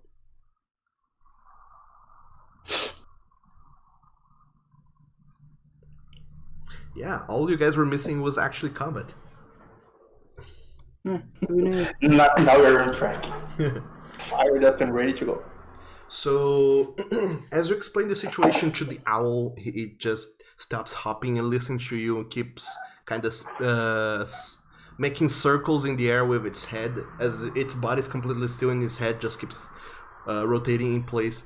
It looks at all three of you and says, material components, you're looking for diamonds. The diamonds are upstairs, but you're not gonna get it. Kaltazan, the Devourer of Hearts, is protecting it. He will never give it to you. He will never give it to you. But you're free to try and take it. But That's please a much don't. more serious name. Yeah, I don't like the name, but I guess we don't have any other choice. Wait, did he say what the creature is called? Not the name, but I mean, like, what type of creature? Nope, he just said the name. Okay, that's not much to go by. So yeah, I guess if we're not gonna take a short rest, I'll just use my ability called Lay on. Sure. So, Storm Climb, Let me you channel in some divine powers on your hands, and as you walk up to the gigantic dragonborn, you lay your hands on him, channeling some positive energy and healing some of Draktar's wounds, or rather, the one wound he suffered, healing up 5 hit points. Yes, that's correct. That is much better already. Thank you. Thank you very much. Of course, it is no problem. I will do what I can to support you. Is that going to leave a scar? Because that could be another good one to add to collection. Anyway, upstairs then, yes? Yep. Upstairs we go. And the owl starts hopping more and more as you guys start making your way upstairs, and says, "Ooh, Galtazan is gonna devour your hearts. It's gonna be so fun to watch." And as you guys start making your way upstairs, the owl takes flight, hops from the chair, unfurls its wings, and starts flapping, flying on the inside of the tower, making a couple circles before following you guys upstairs to see what's gonna happen to you. So, yes. One thing before we go upstairs, I wanted to collect up my my javelin that I threw. So I Sure. just wanted to be there because I wasn't sure if you were just gonna like let me use that again if I didn't announce. Yeah, it's assumed that every combat you recover your javelins, unless you like throw them on some unrecoverable place. Gotcha. Unless they straight up break, or you throw them like into a deep abyss that you have no way to getting them back from. It's always assumed that at the end of combat you recover those things, except for arrows. Arrows are different, but anyway. So you make your way upstairs with the owl following right behind, and I need a marching order. Who is going first? I should probably be at the front. Yeah, I agree. Okay, I guess that's fine. And if something happens, just If something happens, just throw me at them. Apparently, that is a very effective technique. Do you want to be carried up the stairs? Storm climb? Well, at the moment, I seem to be quite heavy, so I don't know if I'd be too much of a burden for you all. I think that we can manage. If Yeah. nothing else, I can carry you. And he seemed to do fine throwing you, I mean. Yeah, I can carry you to throw you just in case of an emergency. Well, I very much appreciate that. As you can see, I am not able to I'm not able to run as any of you. Yes, I suppose that is the height advantage. Yeah. Speaking. All right. And he's going to head to the stairs and wants to kind of cautiously go into the next area, just keeping a close eye out and see if he sees anything preemptively. All right. So, Drekdaring. Sorry. You head upstairs. They're not too long. They take you to the upper floor, and the height of this room is about some 10 feet high. So those are not too long stairs. With Ender following right behind you, carrying Stormclimb on his shoulder, I guess. And Yeah. the owl just kind of flies around the room until you have gone almost up the stairs, and then he follows you. And once you get to the top floor, you come out into a small corridor on the top floor that just seems to be separating the staircase from the rest of the floor itself. And when you look around the corner, make a perception check.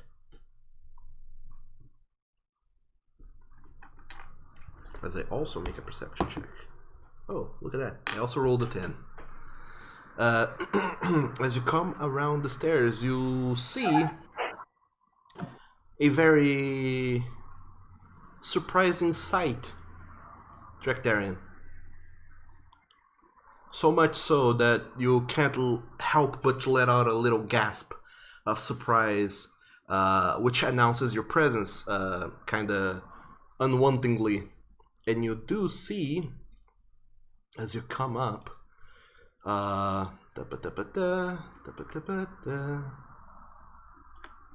you see a dragon apparently guarding some treasure chests. Oh, that I did is... not expect. Oh, dear me. And What is that? That is a dragon. Like an actual dragon. Like the one that we can't find for years and years. Yep, like the kind of dragons that was rumored to, well, had been extinct for over 1,000 years. Somehow, there's one in this tower right here. And as soon as you enter the room, Drekdaring, this dragon seems to notice you as well, and it turns to you. He kind of is laying down on the ground, but when he notices all four of you, the three of you and the owl coming in, he seems to start standing up, and furrowing his wings a bit. He stands with he's a quadruped, so legs, arms, 4 paws on the floor, wings unfurled, and he looks at you.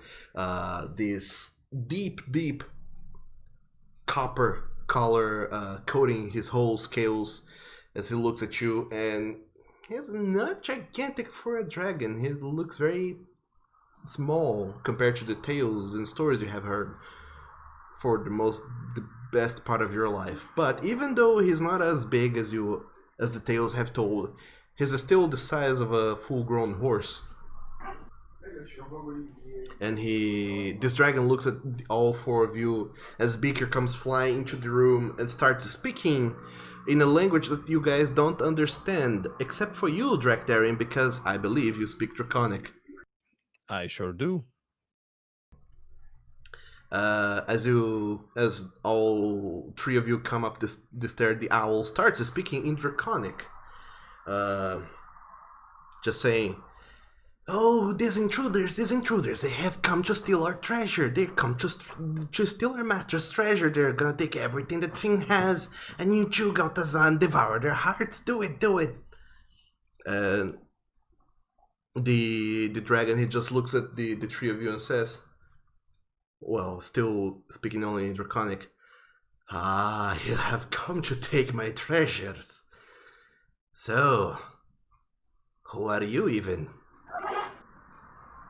In Draconic, he will respond and say, actually, this is a gigantic misunderstanding.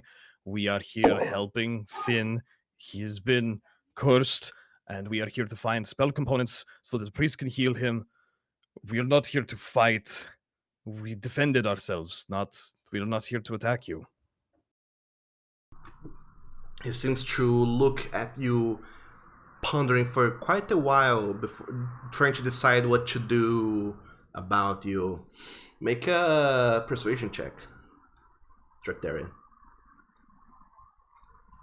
Oh, yes. Ooh. Yes. As he looks at you and says, the way his demeanor seems to change, and Ender and Stormclimb, the two of you have no idea what they're saying, all three of them. But by this changing Galtazan's demeanor, it seems like whatever Dractarian is saying is having a positive effect.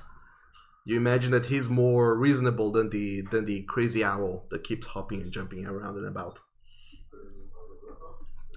So Galtazan, he looks at you, Dractarian, and says, "All right, I suppose I could part with some of my treasures, but not for free." We are only here for diamond dust. That's all we need. What is your price?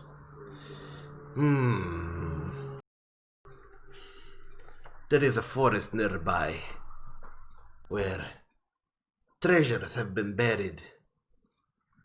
I heard the tales. Finn tells them to me. I want those treasures. Bring them to me and I'll give you the diamond dust you require.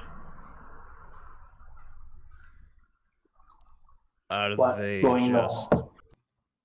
out in the... Oh, yeah, I will look at the party and say, oh, we're meeting an agreement here.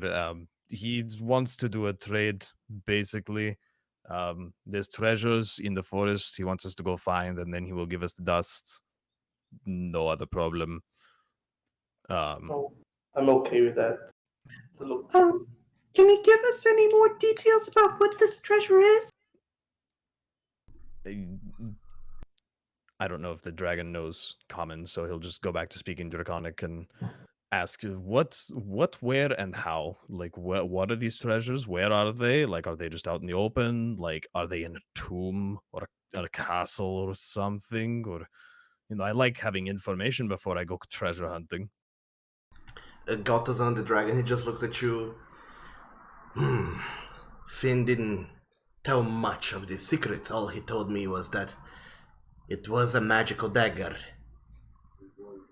encrusted with gems, buried in the secret grove nearby. Apparently it belonged to a fallen hero, and was stored in a little box with other such small trinkets and treasures. I want them. Bring them back. And I'll give you the diamond dust you require. Excellent, and he will relay that information to the others. As you do Sounds that, like we have a quest.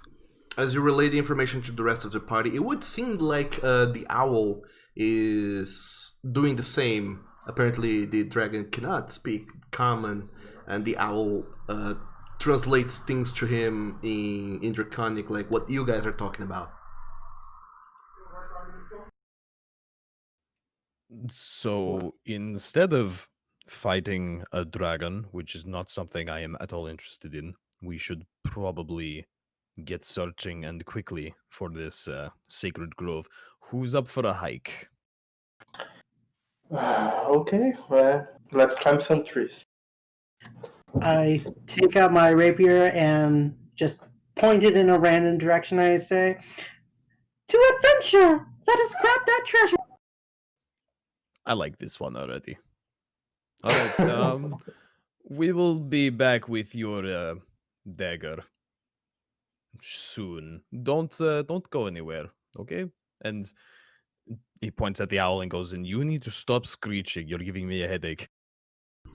The owl just looks at you, and for the first time, you see the owl making an actual owl sound. It seems to screech and kind of just yell at you.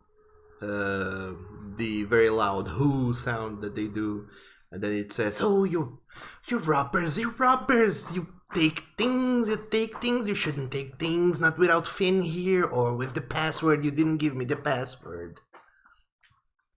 It seems like our fists supplemented for that password pretty well, eh? And he's already just walking back down the stairs. He's done with this bird. Sure. Oh, I want to try one more thing.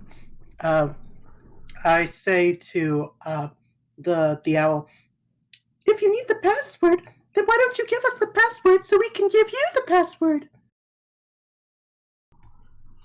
The owl looks at you and turns his head kind of quizzically and says, "Oh, I see. Finn told me you would try to do the tricky things. He told me you would try to deceive me, but I'm smarter than you. Finn told me, he taught me. I will not fall for that." Well, I tried. So I take a last good look at the dragon, just trying to see his face, see what is his reaction looking at me, and then I follow Drake down tower. So this dragon, it is unique. You've never seen a creature like this before, and even these dragonborns, like Drakdarian that you see around, they have some similarities, but you get the sense that even Drakdarian is limited to this physical form that he has, and that this dragon Galtazan, even though he's small, wormly even, you feel potential within him, some potential that within years could become to be realized into a power that could be unrivaled. And to see such a creature, such a majestic, powerful creature in its infancy, whereas you only heard stories about it, it fills you with a feeling of both wonder and dread at the same time, as you cannot imagine what the future will be like when Galtazan is too big to fit in this tower. So all three of you start going down, and as you start going down, you see that the owl seems to fly down and seems to have taken an interest to you and follows you around wherever you are going and whatever you are doing. So you guys said you wanted to go and do a short rest? Sure. It's probably a good idea to get our strength before we take off, eh? Sure. Of course. I shall brew us some tea. So the way a short rest works now is that if you want, you can roll up a hit die and add that to your temporary hit points. If you want to do that. I would love to do that. Alright? Is there any other options? Uh, Or it's either do or do not? you can choose to do that or to not do that. And on top of that, if you had any abilities that comes back on a short rest, you would recover them.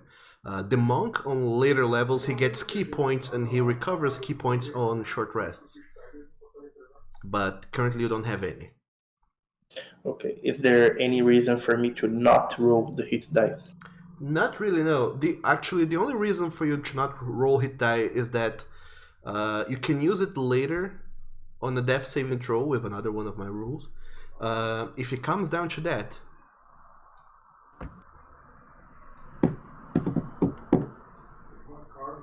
Okay. So you can have extra hit points right now, or you can have saving throw. or you can reroll a saving throw if, for whatever reason, later you get brought down to 0. Let's keep. I'm full health. Let's keep it like this. It's good. Yeah, I'm full health too, so I'm good. Okay. If you want, though, these temporary hit points are on top of that. Yeah, I get that, but I guess if I don't even know if I'm gonna all the way down to 0 hit points, Okay. I better save the saving throw. All right. So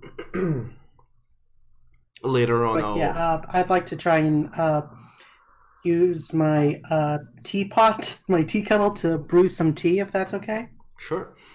Using your homebrew mechanic for tea. Mm-hmm. Let me find it because I don't know where it is. Just a second. So Homebrew brew. Yeah, homebrew brew. So I will explain to you guys later a little bit better how the short rest mechanics work. We didn't have too much time before the game to do that whole explanation, but it's not too complicated, hopefully. But for the homebrew tea, you will find in your character sheet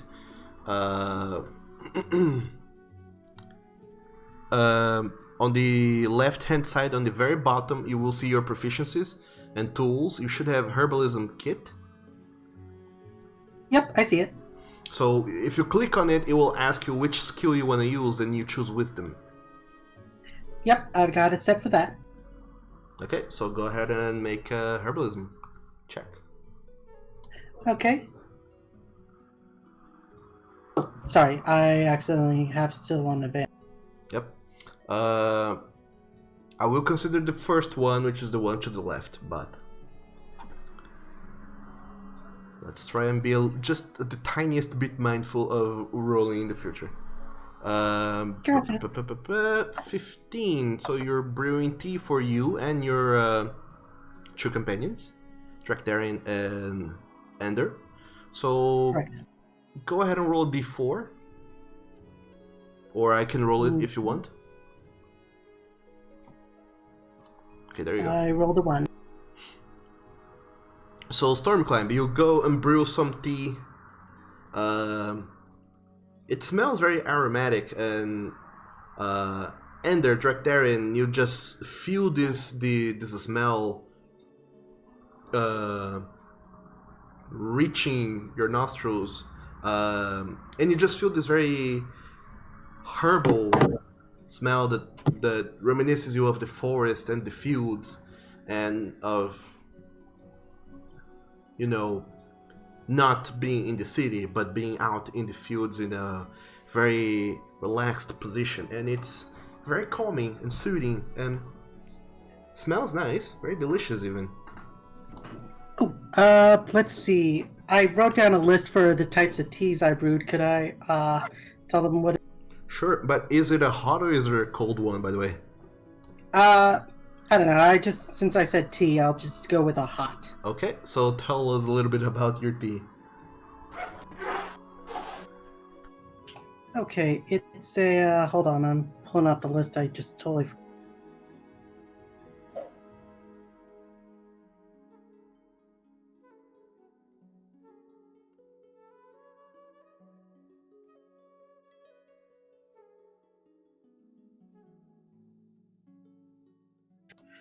Sorry, I seem to have lost it. You know what? We'll try it next time. Oh, it's all right. But it's a very good aromatic tea. It seems to fill you guys with some energy, and you feel revitalized and well rested after taking this hour-ish to rest and recover your energies before setting out to explore the wilds surrounding the city of redemption to find, after all, this thing you were looking for. So, as an effect of this tea, you can choose at any time to have another extra bonus action. Oh, Only once, though. this is some good shit. So, it's not super useful at first level because you guys don't really have much you can do with bonus actions. Yes. In theory, what you can do is you can punch twice. Double punch. Yeah. I'm okay with this. So if you attack with a punch, then you can punch again with a bonus action, and then you can punch a third time with this extra bonus action you have. Yeah, and there's also one more effect you, I don't think you mentioned, but if we can't find any use for this extra bonus action, we could instead forfeit the effect to half the next cold damage we suffer. Yeah. If you suffer cold damage, you can, instead of using this bonus action, you can have that damage. But I don't know that you will be dealing with cold damage in the future, so it shouldn't come up, really. But anyway. So all three of you guys rest. As you guys are resting here at the bottom of the tower, just pondering and talking about the region. There is a map, in fact, in the first floor of the tower, and you'll start looking at the region to see where is the Sacred Grove, and it happens to be nearby, just crossing the bridge and out of town, and it's pretty close by, in fact. However, actually no, never mind. The Sacred Grove is on the other side, behind the Adventurers Guild. However,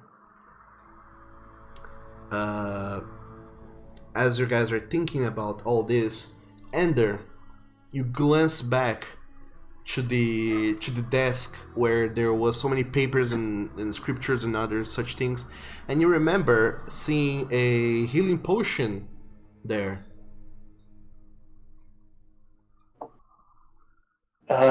Yeah, I did remember that.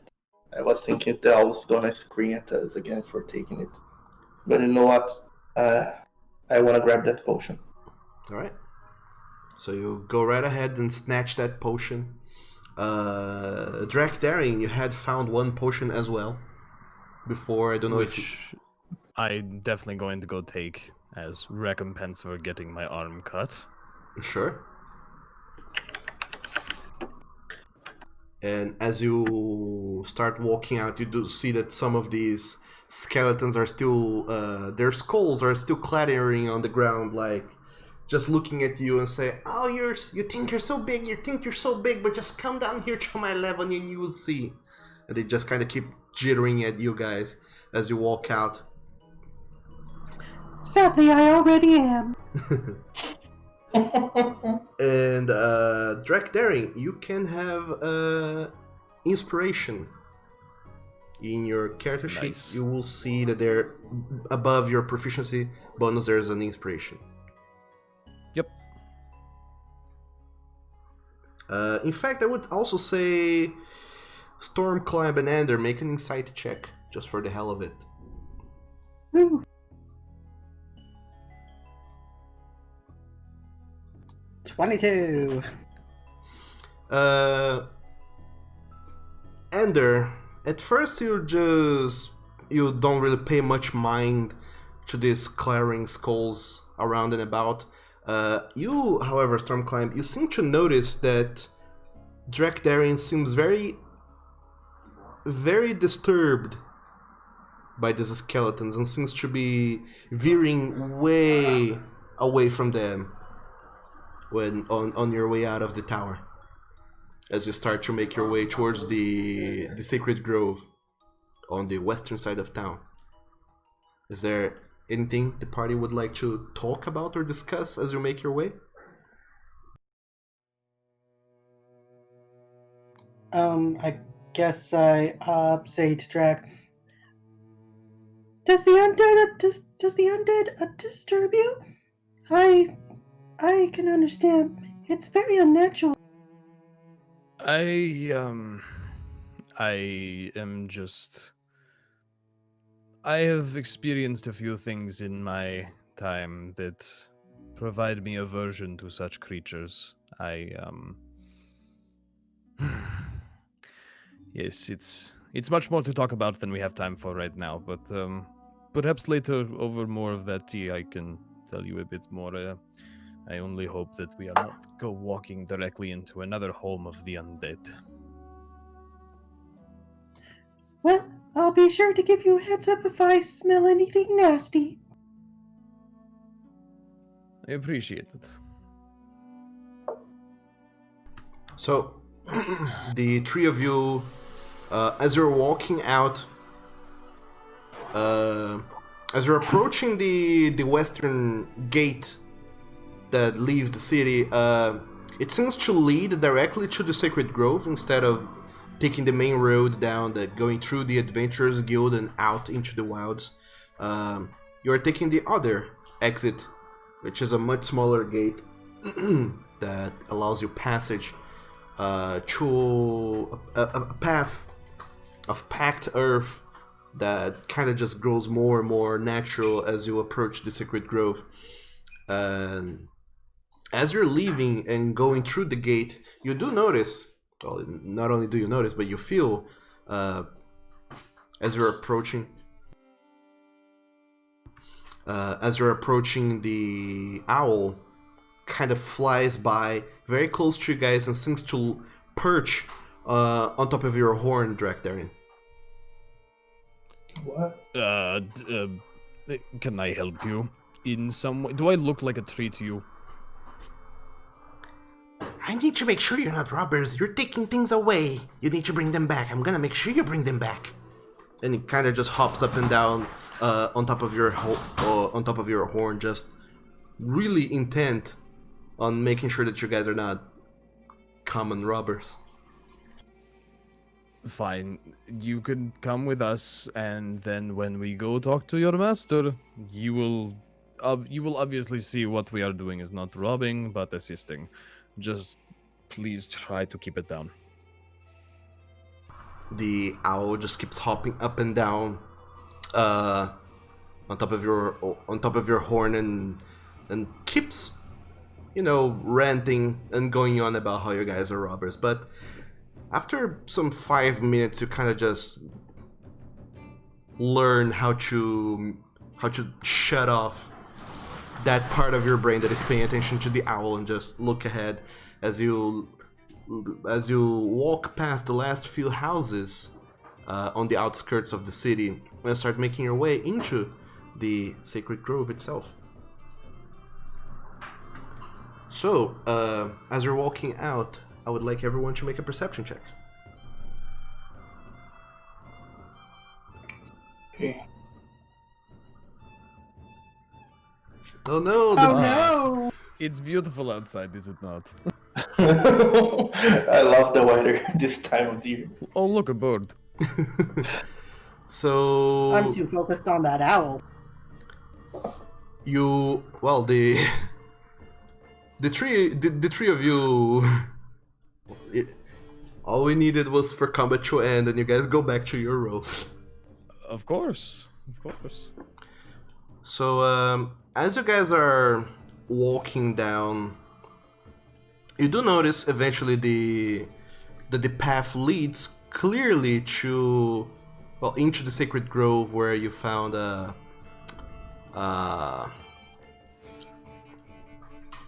what's it called? The path leads into further and further, and you see a small altar, apparently built to the goddess Gafador, the Lady of the Hunt and protector of animals, nature, hunters, life, and whatnot. And as you keep going that way past this altar, you notice that you start to see a lot of quote unquote makeshift graves, but not quite graves, like little memorials for this person, that person, this hero, that hero, all these persons that did something in their lives. And you see in some of them people left lovingly messages for them, like we miss you, and cute things like that. Just people mourning for loved ones, lost loved ones. And on your way, even, you do see what appears to be a couple persons just kind of hand in hand walking by you. A couple of tieflings that just walk past you. They don't seem to heed much attention to the both of you. They just keep going as you go the opposite way further into the sacred grove. And eventually you reach at a place that you recognize the descriptions that the dragon Galtazan gave you to this hero of old that had buried some treasures in here. Gwyn, a hero of old. And as you approach, kind of talking amongst yourself, and the owl atop of your head keeps on screaming to all three of you, telling you not to rob more things. You walk up to the monument memorial, kinda, only to see that there's two people in there already who seem to be halfway through finishing up digging a hole, but they seem a little bit busy and kind of don't notice you at first. But then you just hear a very loud whistle, and then all four of you, the owl included, shut up immediately. And when you look around you, you do notice that there are some people that seems to have been following you unbeknownst to you, and they just kind of seem to be hanging back, holding daggers in their hands, and they all kind of call out to you now and say, "Hey there, you three look mighty lost. Can we assist you with anything, sirs?" I think we know exactly where we are, actually.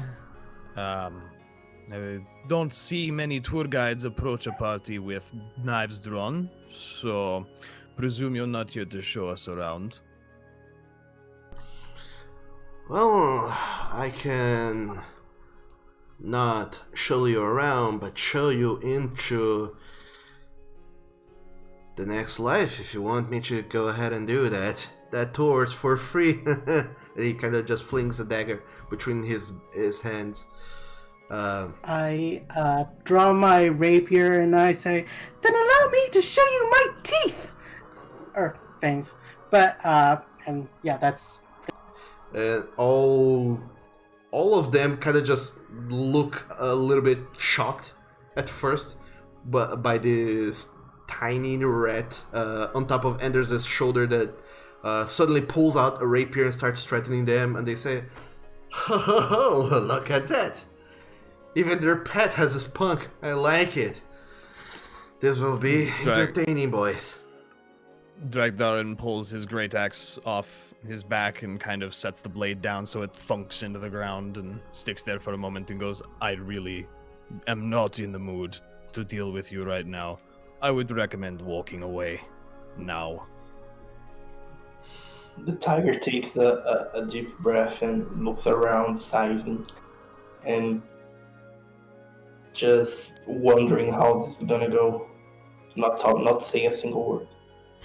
I whisper to Anne, sorry, what was your name? Ander? And Yeah, I whispered to him, "Be ready to throw me." okay, little one, don't worry. I got it. So, as Ender and Storm climb, the two of you kind of just look around this situation, tension rising, and as these five guys are surrounding you, Drakdarin, you use the entirety of your size and your bulk to intimidate these guys and make an intimidation check. Why not?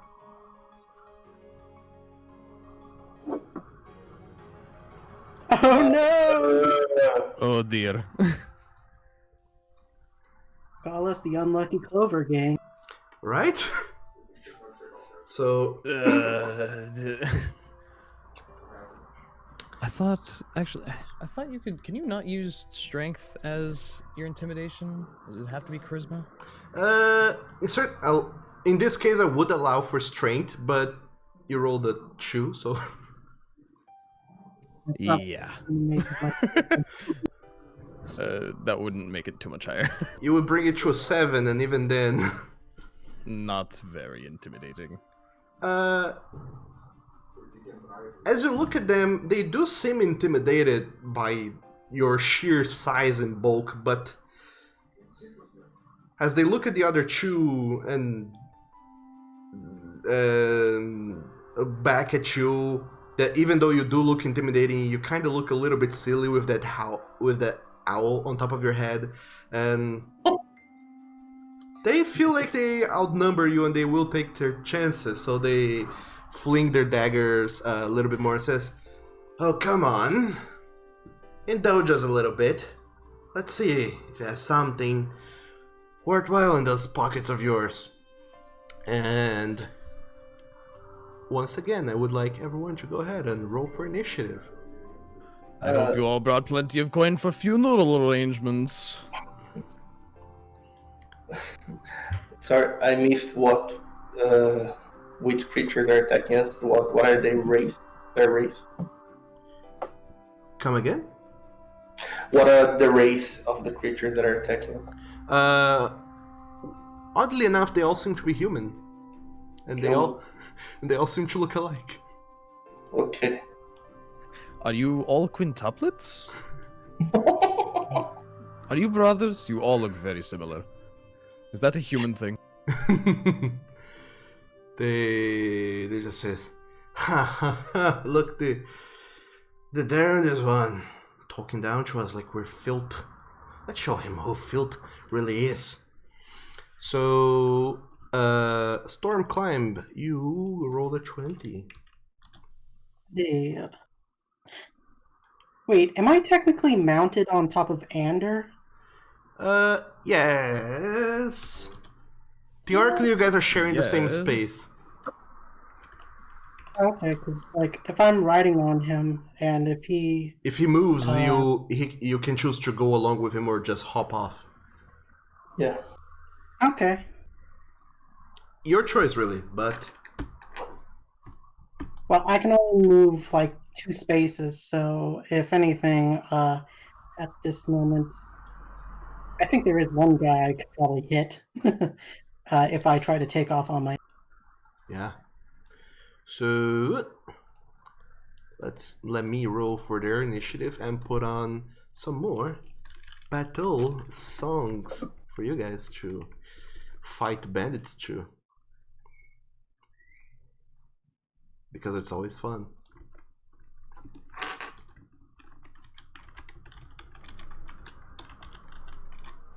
Is Drake's life bar correct? Haven't he been healed? Come again? Is Drake's health bar on the right spot there? It's not. Yeah, he didn't heal fully. Okay. The temporary hit points, they are different. They are different from your actual hit points, and Stormclimb Lay on Hands ability cannot heal that much. Okay. And we can see the temporary hit point?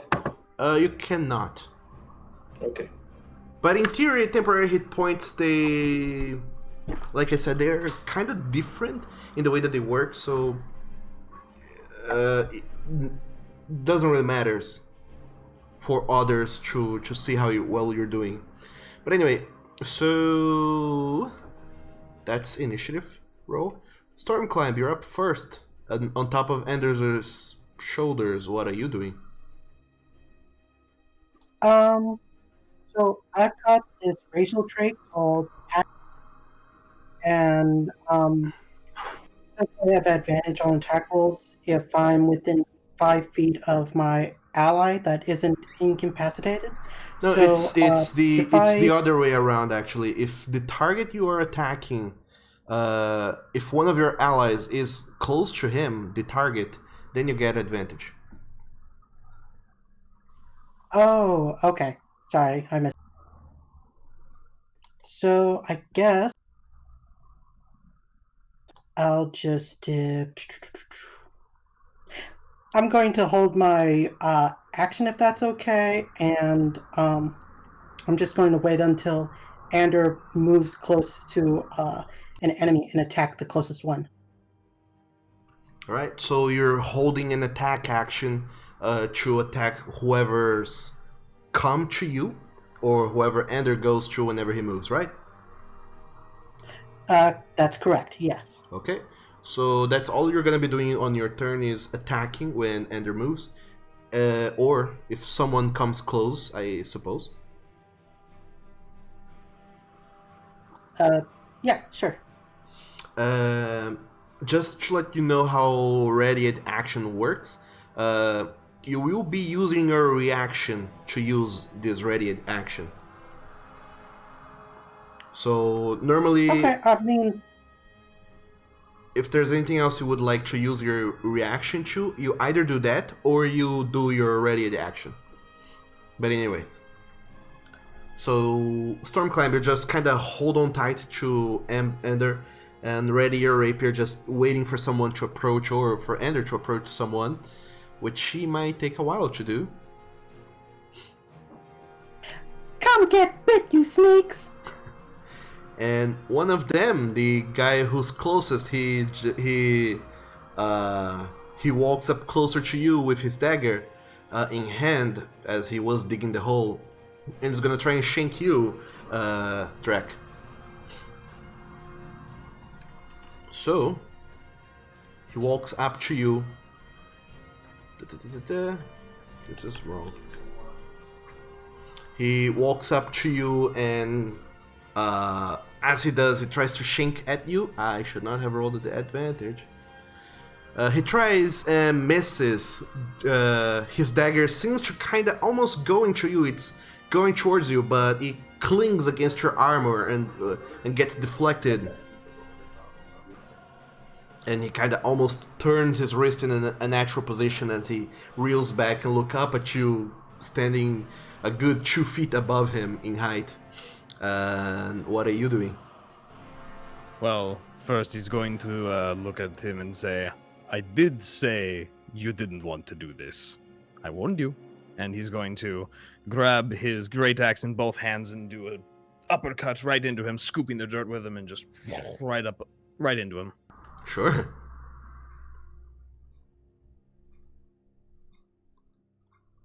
So you get. And it's Oh boy. Oh, yes! Wow. it's I so warned you. You see this guy just coming and trying to slink at you with his dagger, and then you look down at him with a smirk. You just pick up your great axe and go at him, and you destroy this guy pretty much. As you slash at him with your great axe, you chop him in half. The two halves just kind of flying off into the distance, blood just splattering all over the ground on the earth to that side, and all the other bandits, they just kind of reel back in shock as you Who's next? destroy their companion. And so, you do see that the ones that you can see actually, they seem to just furrow their brows and start showing their teeth at you as they're angered. Adrenaline is coursing through them and they're gonna go for it. So are you doing anything else? Let's see. I don't think I'm going to move up to.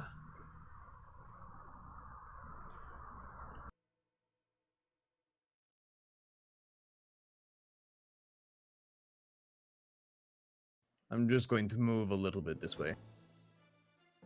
And then prepare for the next strikes. Sure. I don't think I have any bonus action. I don't think so either. Level 1. Level 1. So that's all you Unless do. you got to do some. Oh, sorry. Go ahead. Actually, the only one who can do bonus action stuff is... Well, actually, the both of them. You're the only one who cannot, Drek. Yeah, for now. For now. So, actually, yeah, it gets a little bit iffy, but anyway. The next one that just saw you kill one of his compatriots by splitting him in half, right from where he is gonna go ahead and release, he pulls up a crossbow, he aims at you and loses a shot. Trying to aim at you as best as he can, and it hits you, and it kind of sinks a couple inches into your armor, but then you just pull it off. It barely even made a scratch against you, and got completely blocked off by your armor. And you just see him looking and cursing and starts reloading his crossbow with another bolt. The next guy that just saw all of this going down, he's gonna run. He would go all the way over to you, but you're far, so he's gonna run over to Ender. And he's gonna try and shank him as well with a dagger. So, Ender, he's gonna try and hit you, and he does. He runs up to you and just slashes at you with his dagger, cutting part of your clothes and making a deep wound across your side, and you take 3 points of damage. So, now that the guy's in range, can I use my reaction? Sure.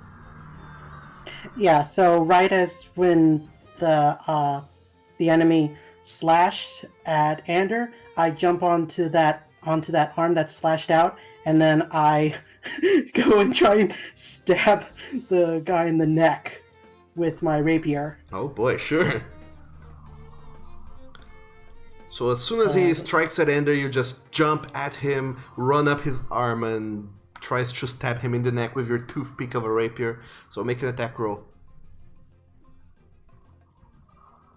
11.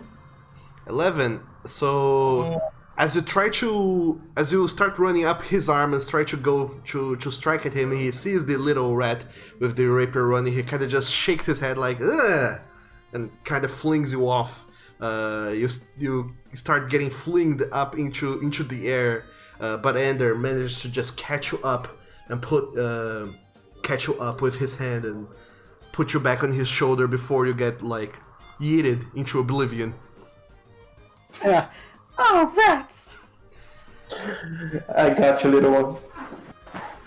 And next up, this other guy who's over here, he also sees you approaching, and he's gonna try and fire against you, Drak, with his light crossbow as well. So he loads up a shot, aims at you, and tries to go for it, and you just hear this whistle as the bolt whizzes by you, and completely missing you, and the owl on top of your head just flapping its wings and yelling at them, "Bandits! Bandits! So many bandits! You brought me to their den! You brought me to your den! You're bandits! Bandits!"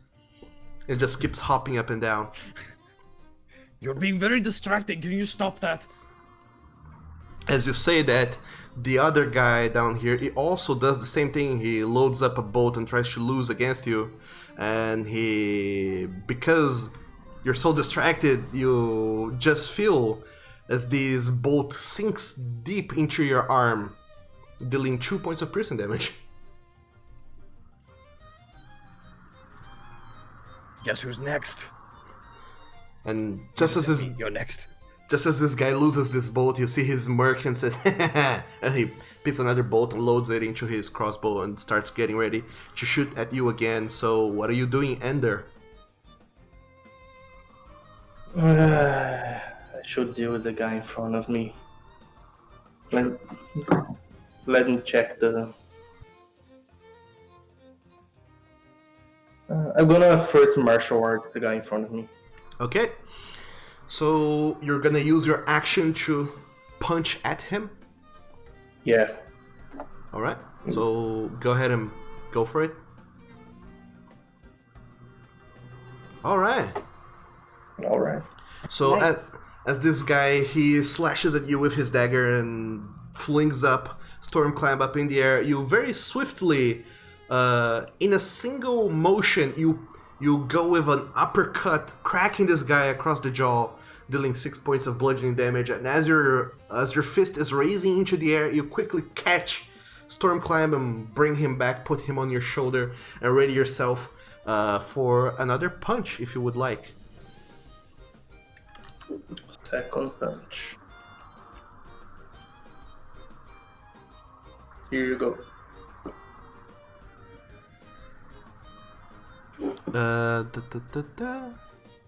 Yeah, because you can make another.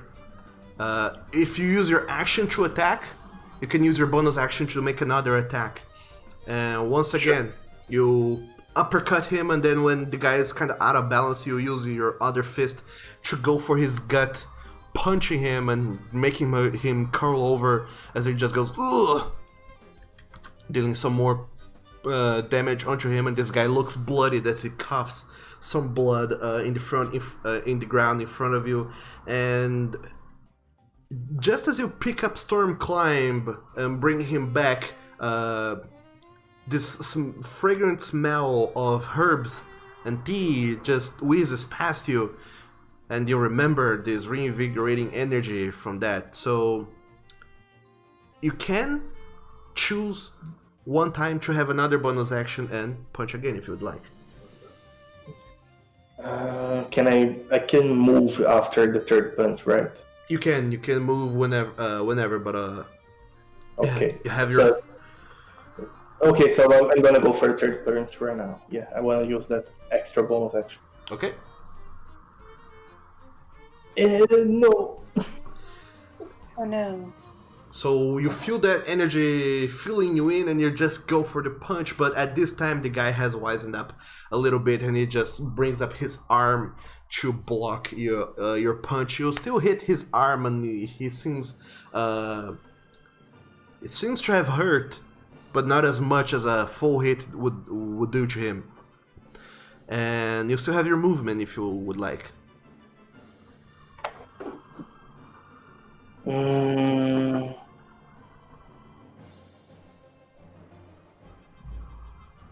I can move and leave Storm Climb behind, right? If you choose to move and he chooses to go with you because he's on top of you, he can go along with you. But he can choose to stay. Yeah, he if can. he wants to. He can also choose to stay if he wants. You can leave me if you need to. I can handle this by myself.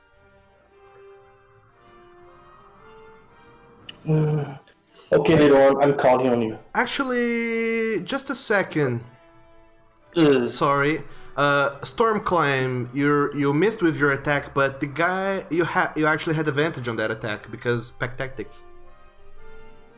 Oh, okay, cool. So roll wasn't again. Sure, if I could use it. I forgot to mention that. Actually, completely forgot that. Nope. But yeah. 7. Let's move. Okay. So, 1, 2. Huh? 1, 2, 3, 4, 5. I'm gonna go over here, I guess. All right. So I can help block the shot from this guy. Okay, and Storm Climber, you're going along or you're staying behind? If I stay behind, that, like, let's see, I wanted to try and prevent the guy from following us and, I don't know, getting an opportunity to attack on Ander if, that's actually possible. Not really, no. He will have an attack of opportunity regardless. Let's see. Did you need me to stay behind, Ander? No, only if you want to deal with him. But then again, I mean, I have a lot of speed. I can come back and pick you up instead of having walking on the battlefield. Yeah, because I can only move 2 spaces, so if anything, I could stay behind, and then you can do what you need to do. Yeah, I guess that's a good idea. Okay, sure, I can stay behind.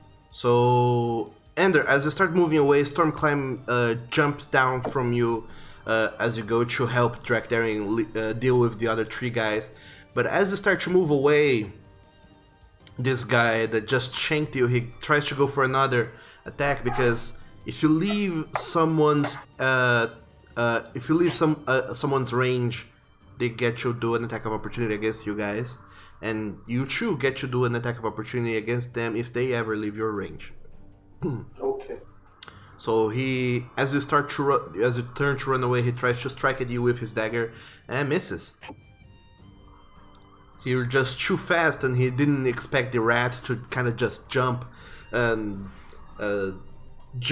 this guy, and as he tries to strike, he just kind of moves back a couple steps to not get shanked in the face by the flying rat, and he misses completely. So, Stormclimb, what are you doing? Let's see.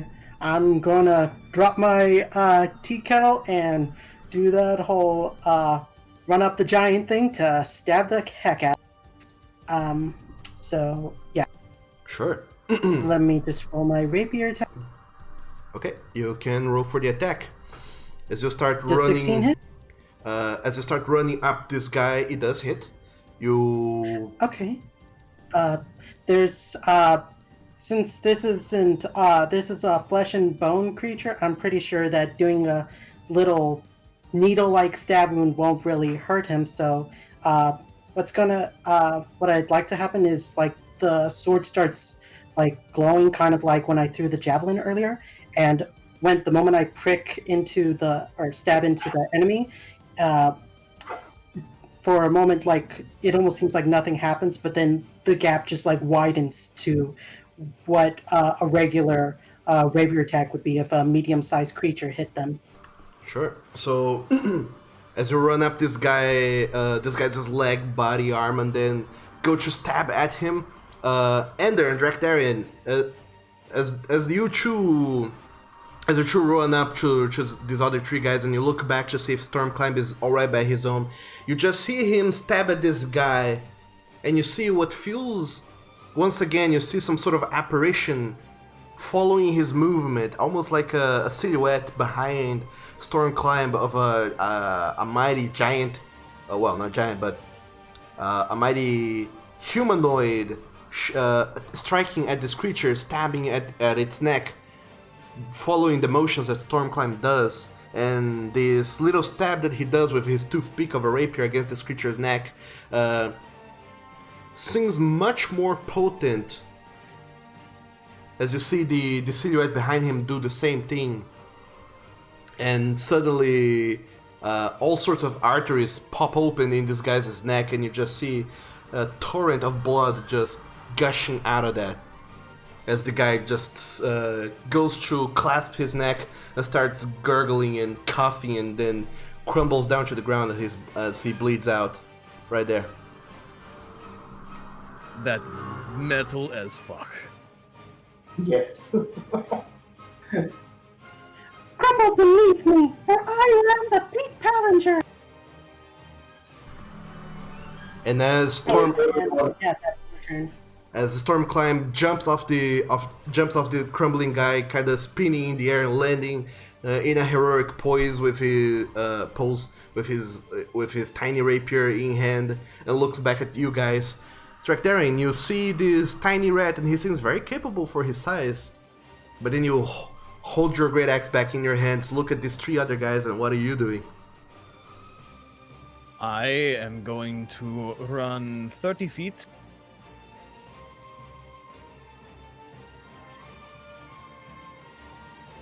Which you cannot do because you are encumbered, if I'm not mistaken. Oh, I am. Oh no. What does that put my move speed to? You can only move 20. 20, okay. So, that's... We'll go there. Which, not quite what I wanted to do.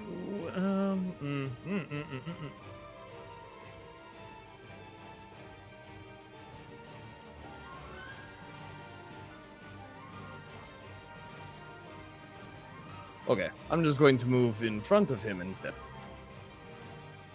And take a big ol' two-handed swing with the great axe. Sure thing.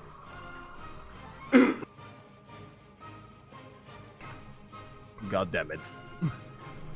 So you run up to this guy, and you see this guy. He's kind of reloading his crossbow. He kind of cowers in fear as he sees you approaching. You just grin, a mighty grin of someone who's about to chop someone up.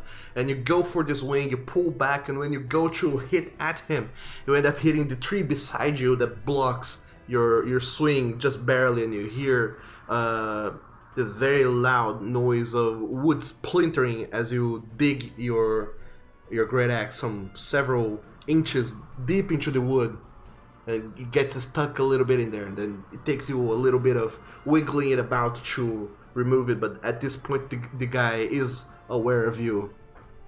Who put this tree here? Damn it. That's all I can do. That's all I can do. Okay.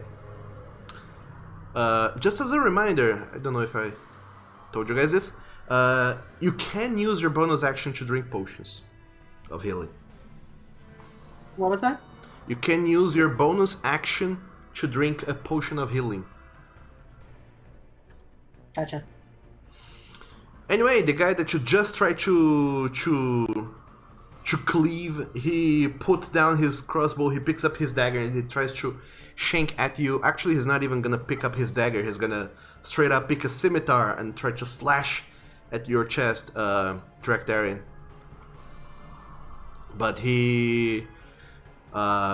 your bulky form and your tough armor just blocks the attack completely. He slashes at you, but it has no effect, as he just looks up and like, "What kind of monster are you?" And just kind of seems to reel back in fear of this apparently very hefty guy. Next up, this guy over here, seeing the two of you approaching, seeing his friend dealing with the giant, is gonna go ahead and try and shoot at you, Ender. So he loses a bolt at you, which hits. Oh no, I'm so bad. As you are walking and you look to the side, you just see this guy say, "Good night." He loses a bolt at you, which hits you square, which hits you kind of in the clavicle, between the shoulder and the neck. Hits you in such a way, with such force, that you kind of spin in place, taking 7 points of piercing damage.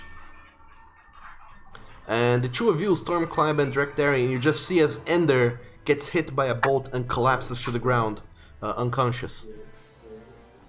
Uh-oh. So that's that guy's turn. The next one, seeing as he took one of them down, says, "Haha, told ya! Come on, you big ugly bastard." And he's gonna run over at you, Drakdarian, and gonna try and strike at you as well. He puts down his crossbow, pulls out the scimitar, and is gonna try and strike at you. Because he is flanking you, he has advantage on this attack. Actually, no. He has a +2 on this attack. But he still misses. As he comes up you, And you notice him come and you put up your arm to block his scimitar, shielding it from slashing at you. And he just looks up at you and says, "Okay, we need help here, Glenn." And that's all he does. Ender, you are unconscious.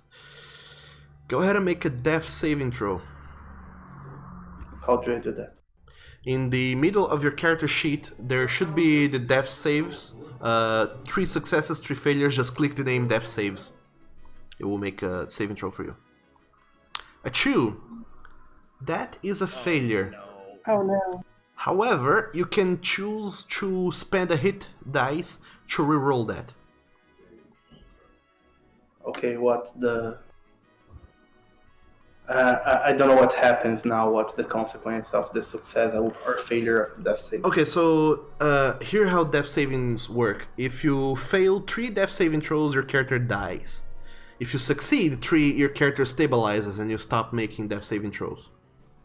If you roll, if every time you have to roll d20, if you roll below a 10, so 1 to 9, that's a failure. If you roll above if you roll above a 10, that's a success. It's 1 roll per turn, or keep rolling this turn till I get 3 failures or 3 successes? 1 roll per turn. Every time it comes to your turn, at the beginning of your turn, you make a death saving throw, which you just failed, you're 1. So everyone will have a turn before it comes back to you, and then you get a chance to do another one. But like I said, so you can use hit dice to reroll that if you want. I'm gonna spend the hit dice. Alright? Thank you. Oh no. Extremely helpful. Yes. So you can go ahead and mark 1 failure in your character sheet. Just click the little circles in the failures. So that's 1. Hopefully you don't die. Level 1.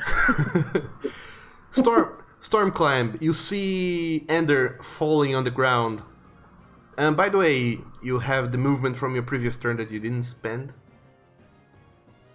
Yeah, thanks. I actually forgot to do that. I was so caught up with him being a badass. It's okay. So what I want to do is I want to run up to Ander. So if I does using an item count as a full action, or is that a bonus? Yes, using an item is well. Are you talking about the healing potion or something? Yeah, if I try to grab a healing potion off of Ander and use it on him, does that require an action or a Yes, bonus? that is your whole action to do that. Okay, well, let's see. Using the 10 feet movement from your previous turn with this turn, you can just get to him and use a potion on him to get him back up, if you would like to do that.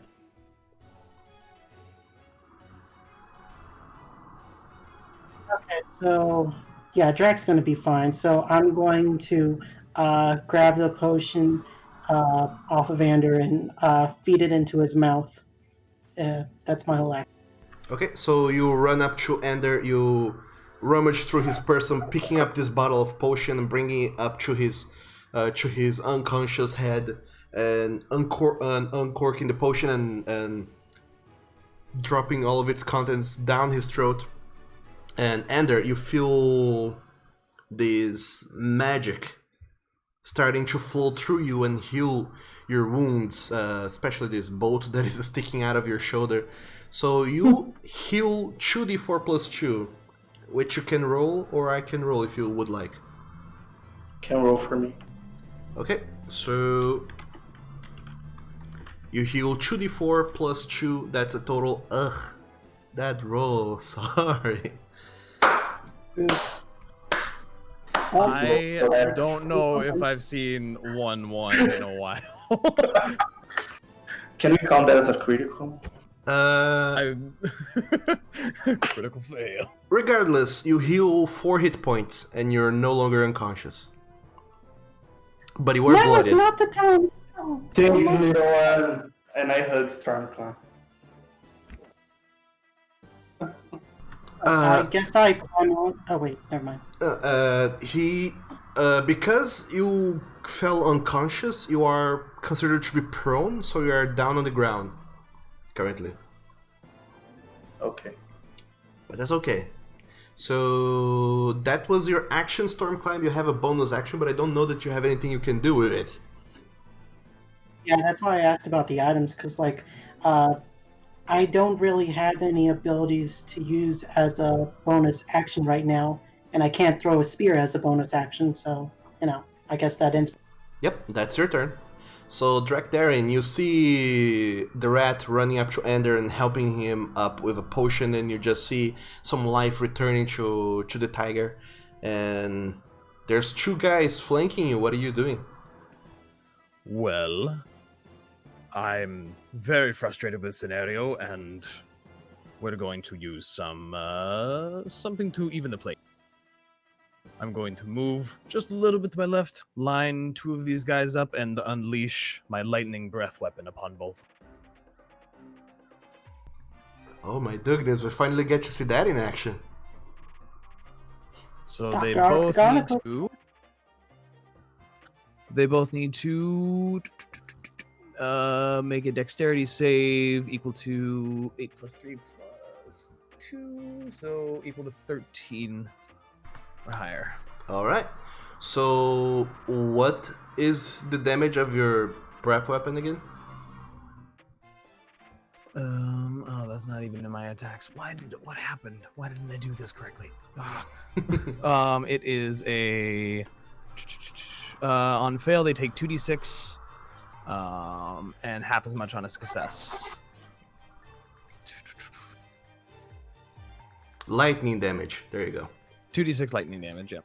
Yep, so the 2 of you, Ender and Stormclimb, as you come back to consciousness, as Stormclimb downs a healing potion down your throat, the 2 of you just look to the side to see Drakdarin step to the side a little bit, channel in his inner draconic heritage, and you see just sparks of electricity just coiling around him and then coalescing on his mouth as he releases this breath of sheer pure electric energy that just blasts out of him in a line going down into the woods and hitting 2 of those robbers who does not see it coming at all. They failed their saving throws, so you can roll for damage. 9. All right. Nice. So the guy that is right in front of you, he not only does he not sees it coming, but it takes him fully and completely by surprise, and he's very shocked by that. Boo. The puddings. And you just see his skin starting to darken and crackle, and it just collapses on the ground. This smoking pile of a man who was there before but now is dead. And the other one behind him seems to. Whoa, that guy was in a hurry. Wow. This other guy behind him just barely managed to hold up his arms, and he also gets the blunt of this shock, but he seems to be of a hardier constitution than his fellow, and he is doing very poorly. He is bloodied. And Drakdarin kind of wipes his mouth off and goes, I did tell you, didn't I? I warned them, didn't I? That this was going to turn out bad. And the owl on the owl on top of your head says, "Oh boy, oh boy, oh boy, oh boy, oh boy! Bandits killing bandits! This is so fun! This is new! I've never seen this before. Finn didn't tell me that bandits kill their own selves. This is fun! We This are is fun!" bandits! And he just keeps on jumping on top of your horns as you also see some electricity crackling around the owl. That his feathers kind of have poofed out.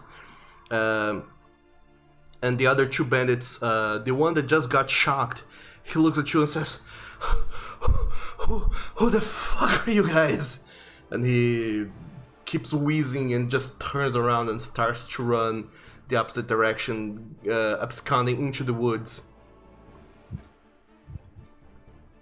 and he Yeah, vanishes. you better run. And the other guy that was right in front of you, he just looks at you and says, "Oh, fuck." Yeah, and he kind of doesn't even knows what to say. He just turns around and starts to run as well. And as he's running away, you get to do an attack of opportunity if you would like, Drek. I absolutely would like. Sure.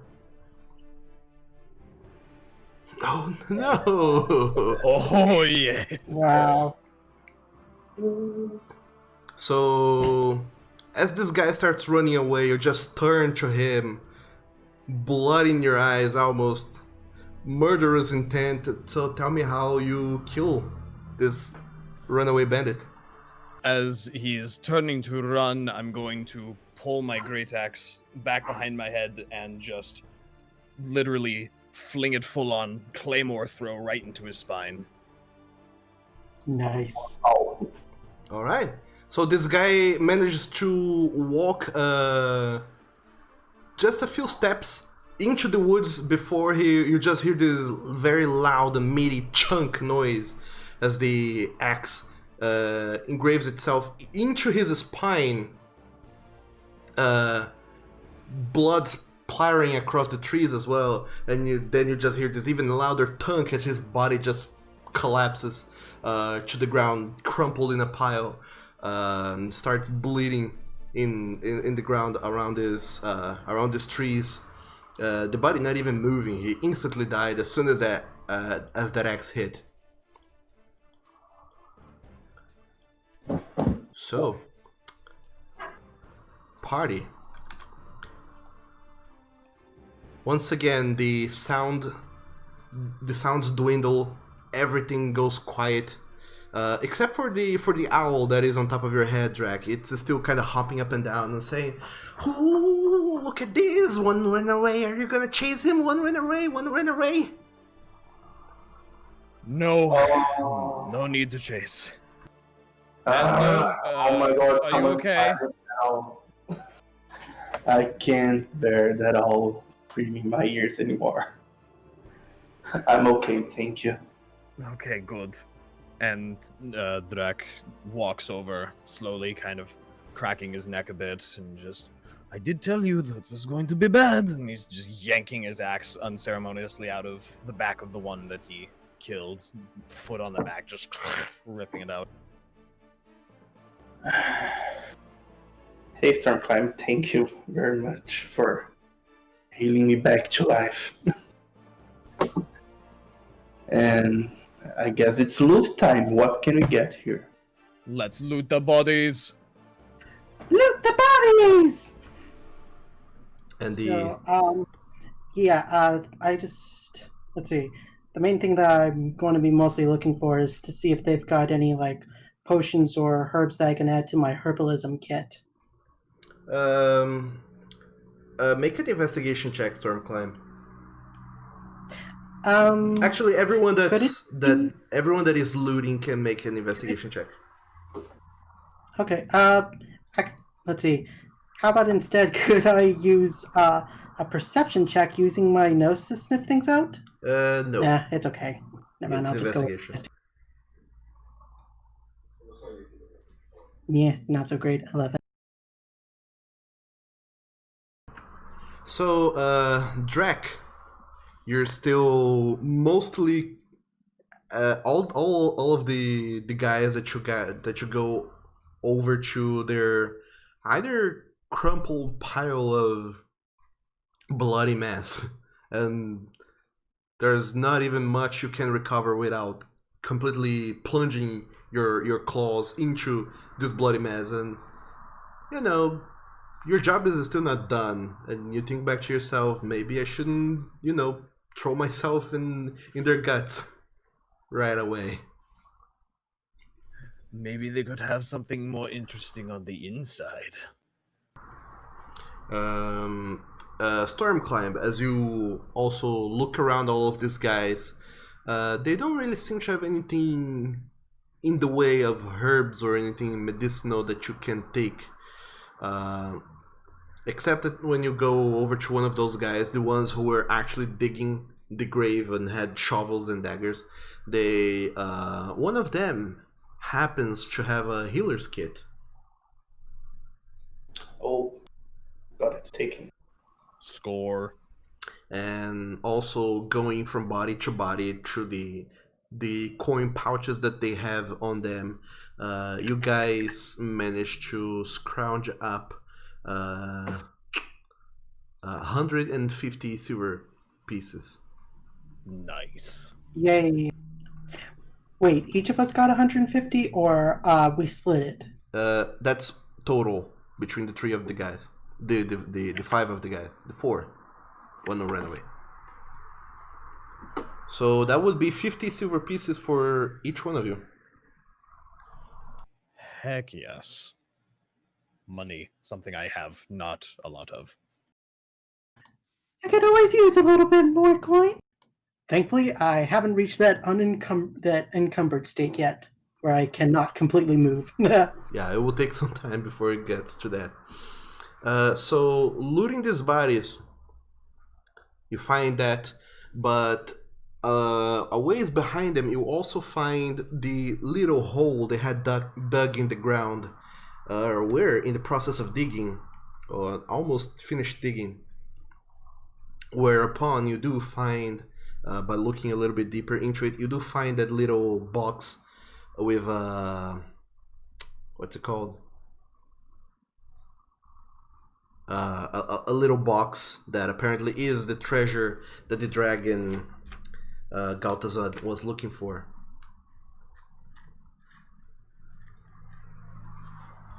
Sorry, what'd you say, Doug? You're kind of cutting in and out. Sorry. Yeah. Let me approach. Found that. Let me approach my microphone. So you find in the hole that these bandits have dug in the ground. You find a box, which is the box that the dragon Galtazan had asked you guys to go and retrieve.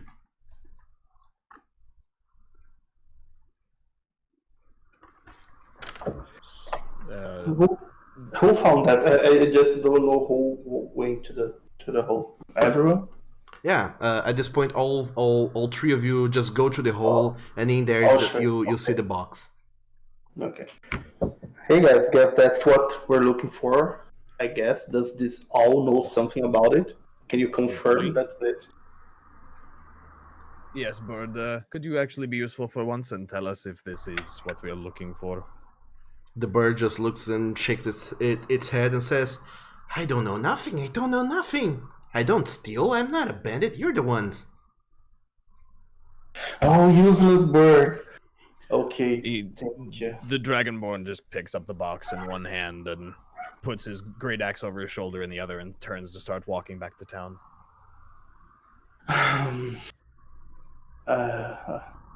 Stormclimb, do you want to ride on our way back?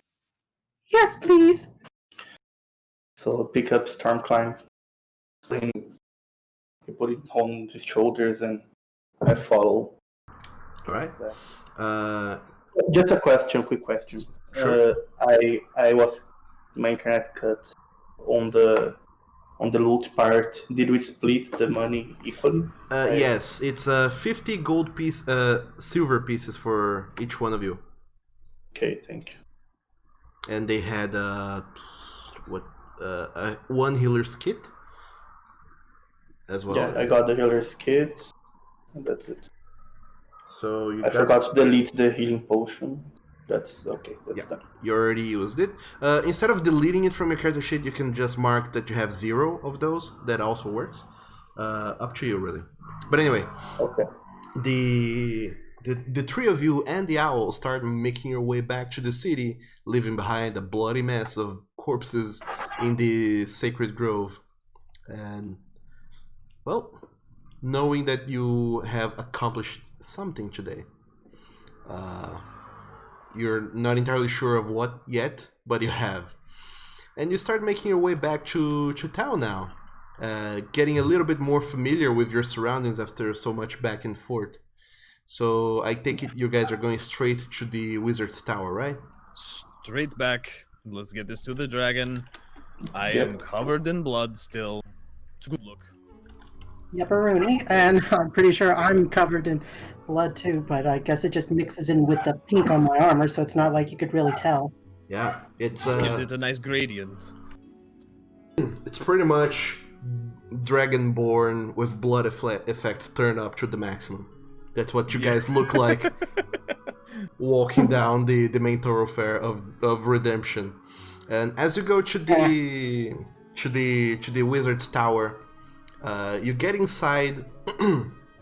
The owl, as soon as you enter the door, the owl unlatches from your horns, Drac, and starts flying around before finding purchase again on the chair where it was, and it just keeps looking at you guys very intently as you climb up the stairs to the other room where there was a dragon.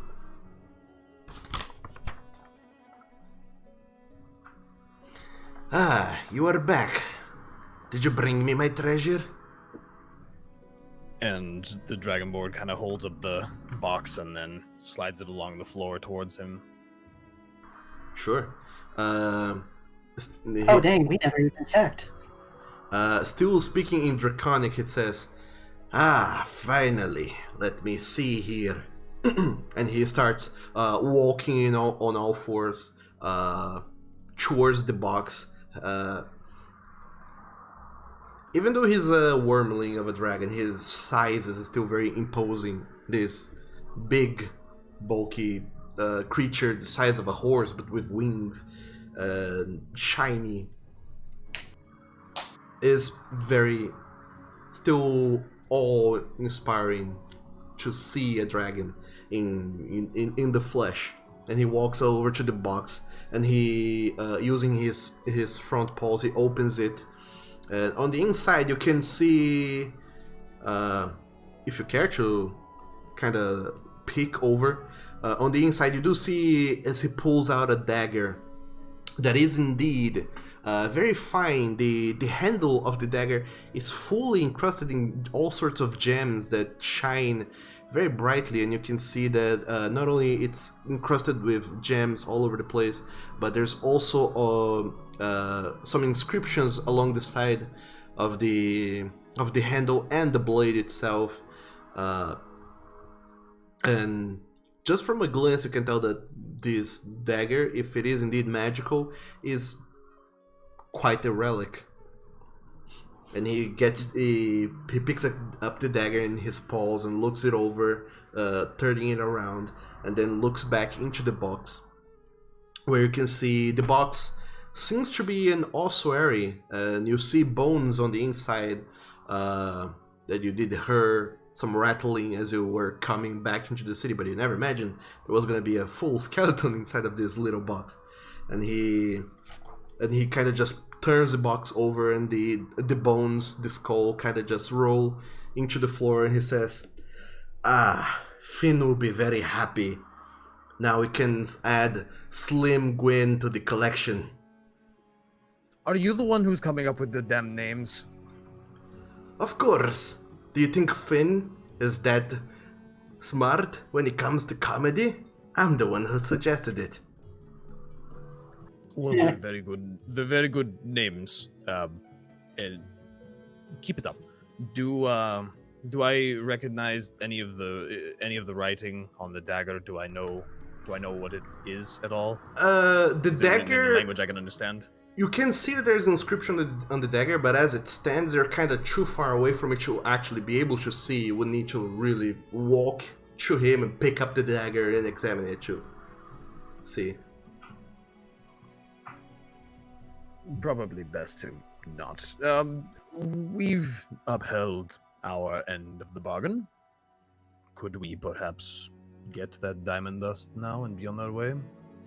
He looks at you and says, "Very well. I suppose that you could." And he turns around, walks to another end of the room, and he kind of pulls open one of the desk drawers where, even from this distance, you can see there's many component pouches arranged by color and by size, and it's a very organized collection. And he seems to go a little bit deeper into the drawer and pull out a bag. And he walks up to you and puts it in your hand, and you can feel this kind of semi-hefty bag. It feels like it's filled with sand, but you get that that's the fuel that diamond dust would have. Excellent. I appreciate you being so amicable, more so than the owl there. We will go see to Finn and help him with the malady that has overcome him. Well, alright. You should visit more often. You are very entertaining guests to have. We will have to think about it.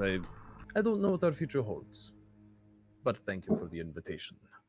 And he will turn to the rest of the group and say, "Got the dust, shall we?"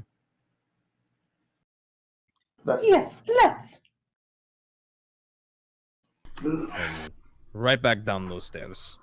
So, all three of you now leave the tower, and the owl just keeps perched at the chair, just looking at you go, and says, "Oh, look at you taking more of our stuff. Look at you taking our stuff. I will tell Finn. I will tell him so badly that you guys are robbers." Yes, you can tell him all about how we took something to actually save his life. Thank you. That would be wonderful. Yeah, thank you for being so useful. Really love having you around. Oh. You're welcome. Feel free to take me with you anytime. But then again, if you take me, that will be kidnapping, which is just as bad. I wish. I whispered to the group, "Gods, no!" Don't worry, we're not taking the stupid bird with us. So finally, you guys make your way back to the church,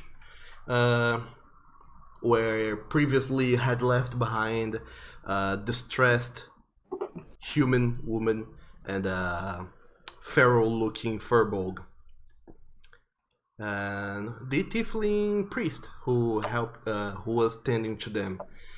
So, as you arrive in the church, party, Unlucky Clover, you walk up to them, and the priest is still taking care of Finn, who by now seems to have calmed down. He's sitting on a bench, and the human woman, seems to just be talking to him, going like, "It's gonna be everything all right. Don't you worry. Everything will be sorted.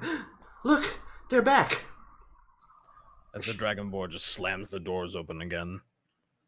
How Covered heavy is in that, Josh? blood, drenched with blood, slamming doors to a church open, not a very good look. The white tiger, now pink tiger. Oh, right. God, is that going to be your thing now? You just like kick open all doors? I mean, it's not a very heavy door. It's just... I'm a bit rough around the edges, okay? I've still got the adrenaline going through me. It's, really hyped up. I cut the guy in half, okay? Oh, sorry, I was asking out of character, but yeah. Okay. It could be. He's a brute. I mean... It works. It works. Certainly works for that strength modifier you have. Anyway, as you guys come into the church, the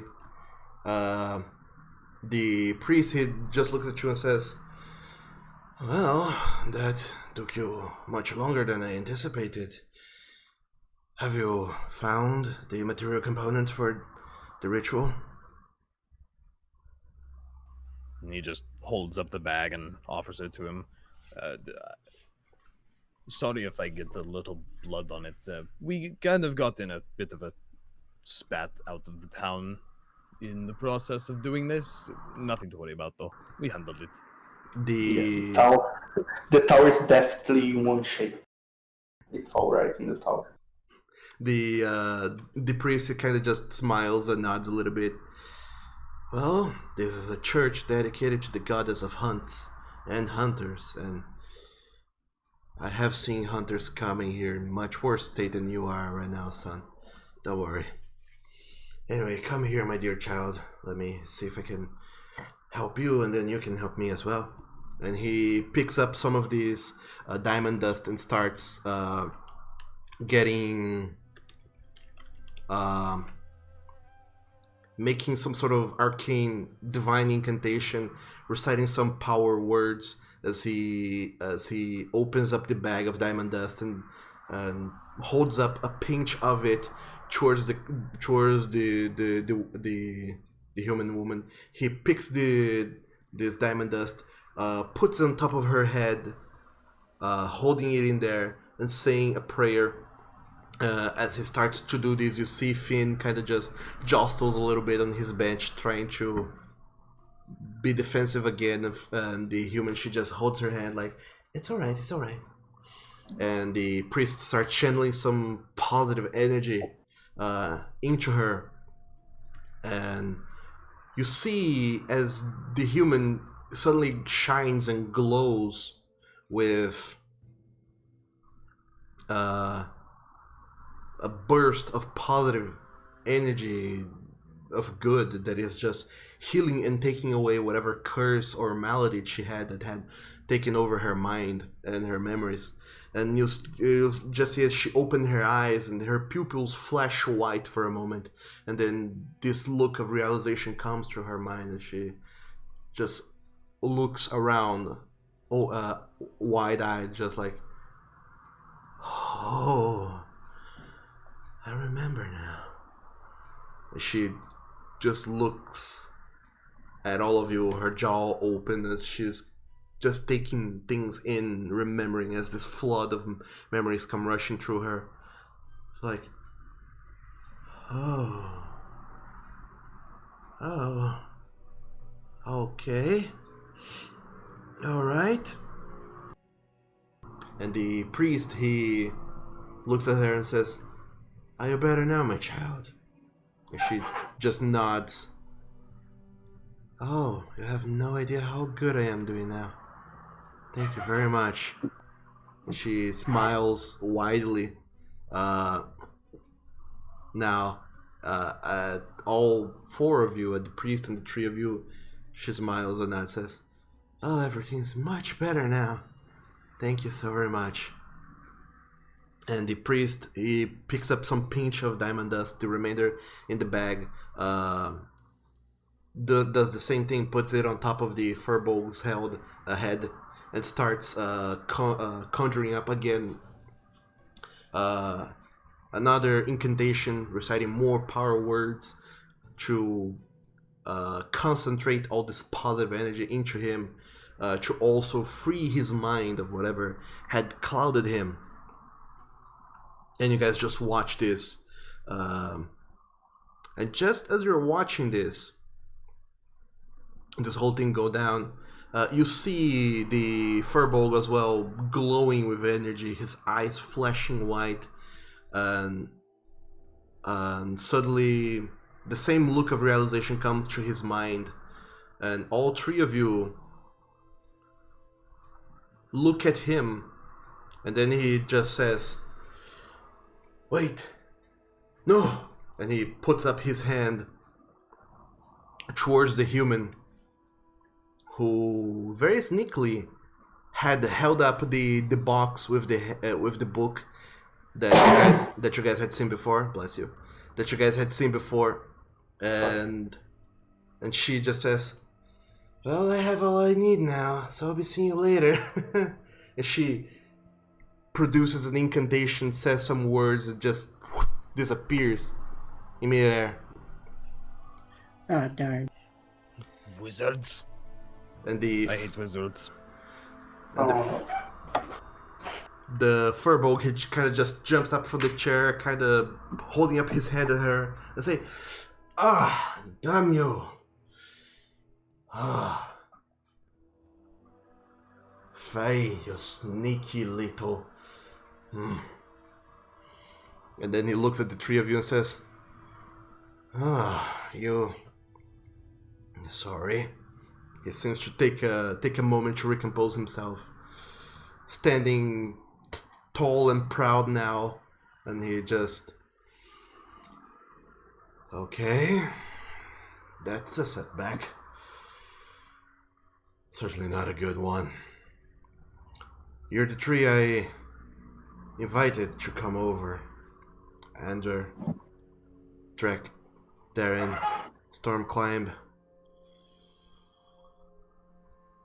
Well, I'm very sorry.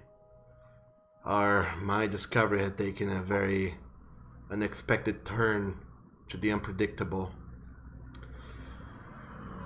And he kind of just points off into the distance where the human Fae was just a moment ago.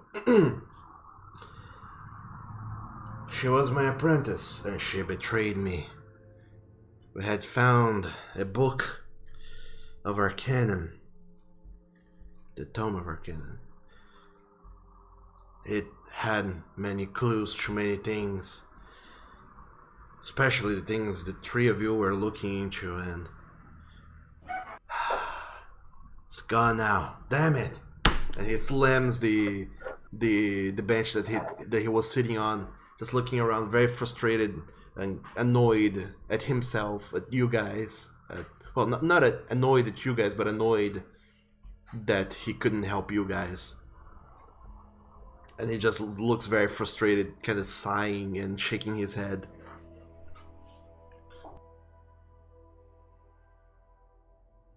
She was your apprentice. Why would she have reason to betray you?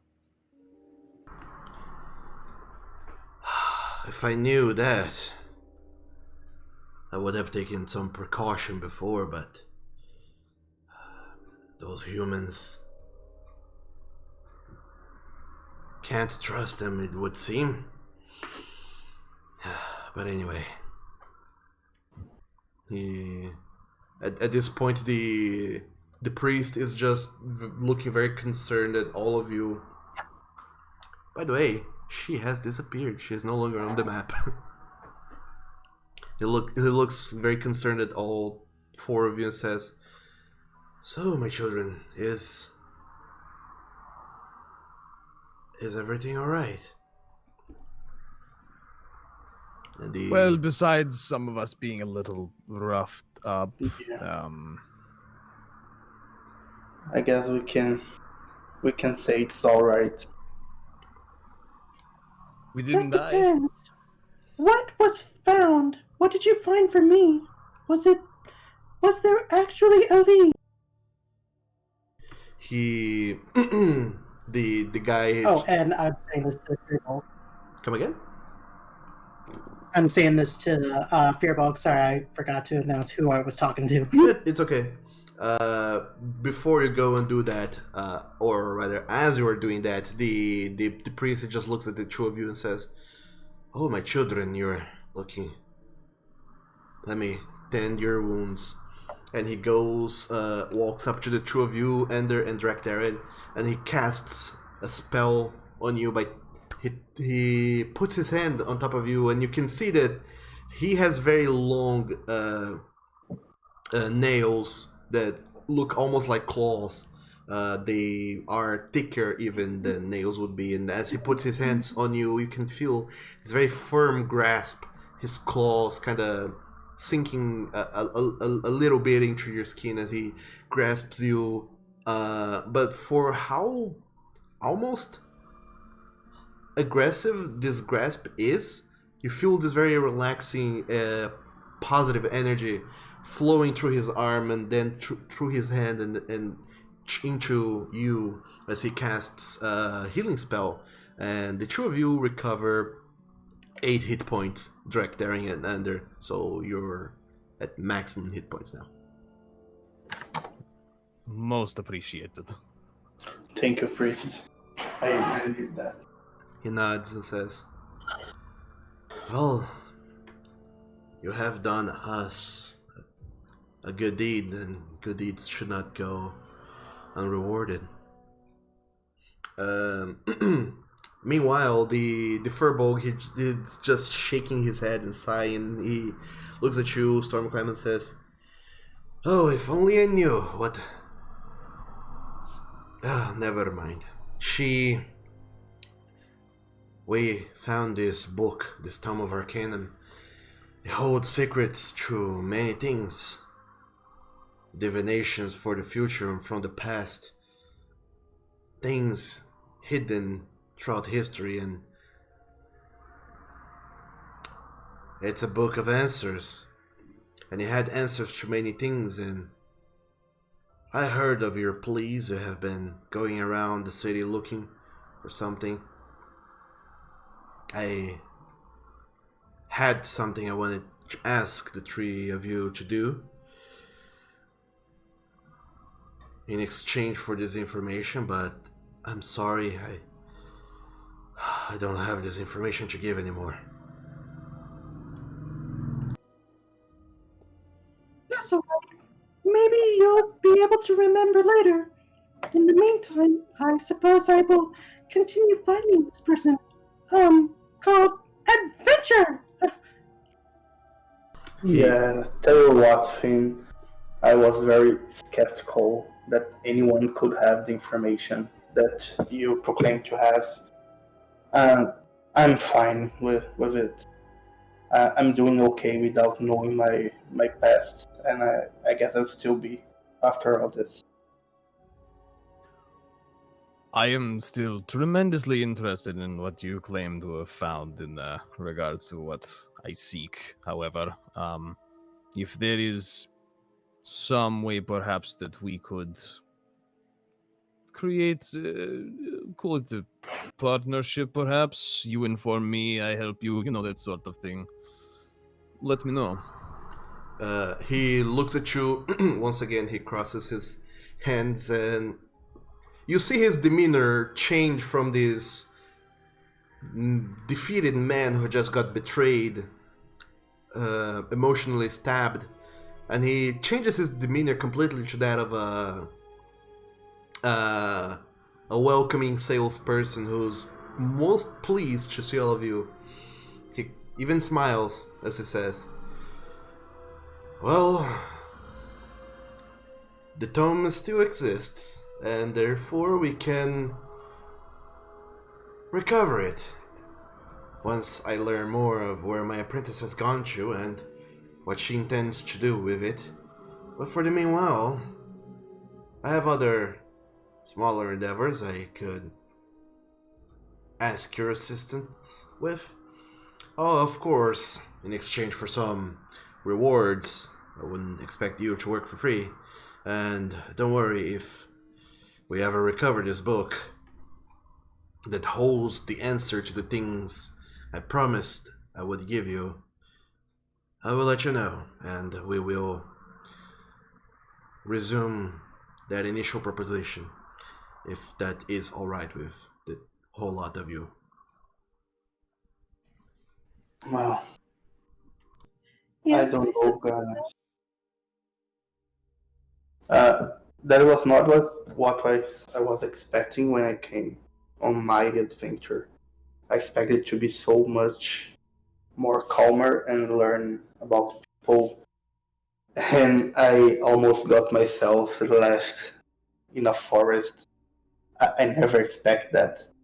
But on the other side, that this adventure made me meet so much people. I got so much notes on my notebook that I wasn't able to get while just roaming around town.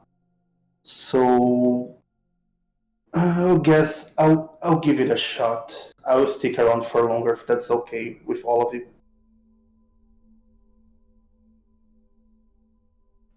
I think that will be very beneficial. We seem to work fairly well together. We are all seemingly fairly skilled fighters, so we should be able to handle ourselves, yes?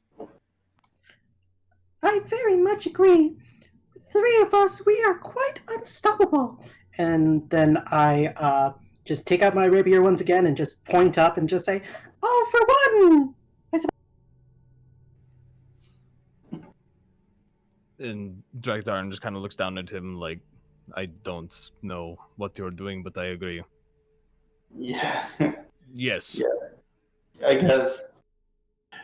Uh, It was funny having the little one on my shoulder all this time. So, adventure, I guess. So, the three of you broker a partnership of sorts with this wizard who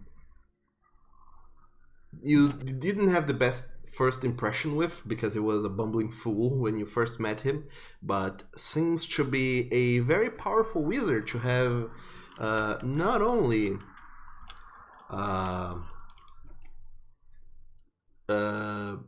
his own tower and an apprentice who seemed capable of powerful magic, but also discovered, or rather houses, a dragon within his tower.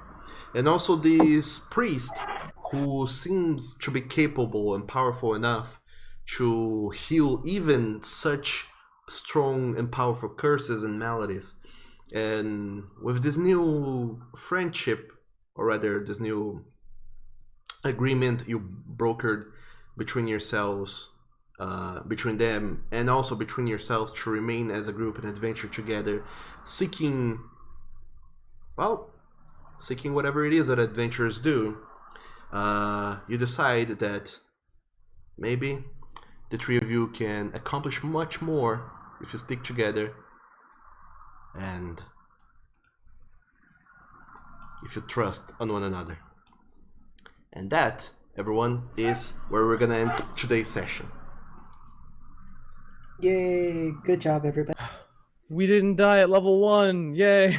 I actually almost died level. You almost died. Yeah. Oh my god, we made so many bad rolls. I'm surprised we didn't just die when we walked inside that tower. I'm surprised we actually so got happy. to the first combat.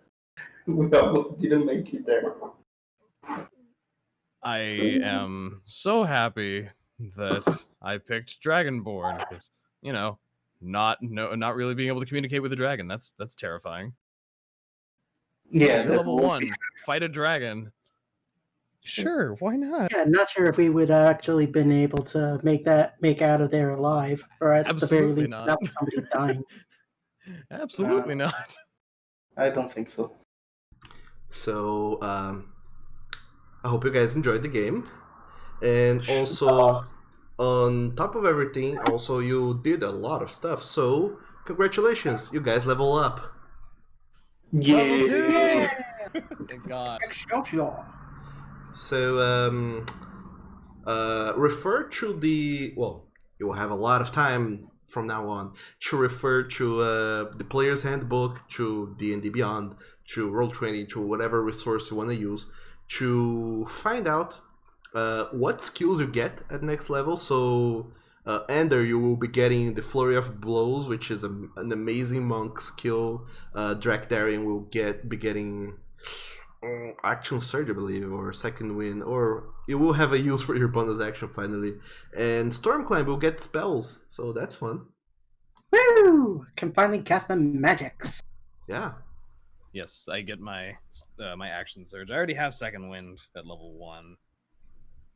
Oh yeah, but you never get hit because I have a ridiculously high AC. Yeah, I'm not worried yet. Well, Yeah, that's okay. You get access to key abilities. yeah. Also, when you guys level up, you increase your hit points. So the way we're gonna be doing hit points is that you can either roll or pick average. So Rolls are not very good today. yeah. I think I'll roll with my actual dice and not digital things that have been betraying us all day. Yeah. I should give that a try too. All of you guys have a hit die, so it should be a D8 for Ender and a D10 for both Drak and Stormclimb. You're gonna roll that dice, add in your Constitution modifier, and that becomes your new maximum hit points for level 2. But if you need help, I'll be talking you guys through that later at one-on-one and explaining everything that you guys get when you go into sorry, when you go into level 2. So first and foremost, I'll need help and I'll talk to you later. sure thing. I will. Yeah, I'll talk to you later too. Yeah, I'll be happy to explain. So first and foremost, thank you, the people over on Twitch for being around and watching the stream and these 3 adventurers surviving level 1. Sorry. Hey, people on Twitch, Hi, Twitch. shout out.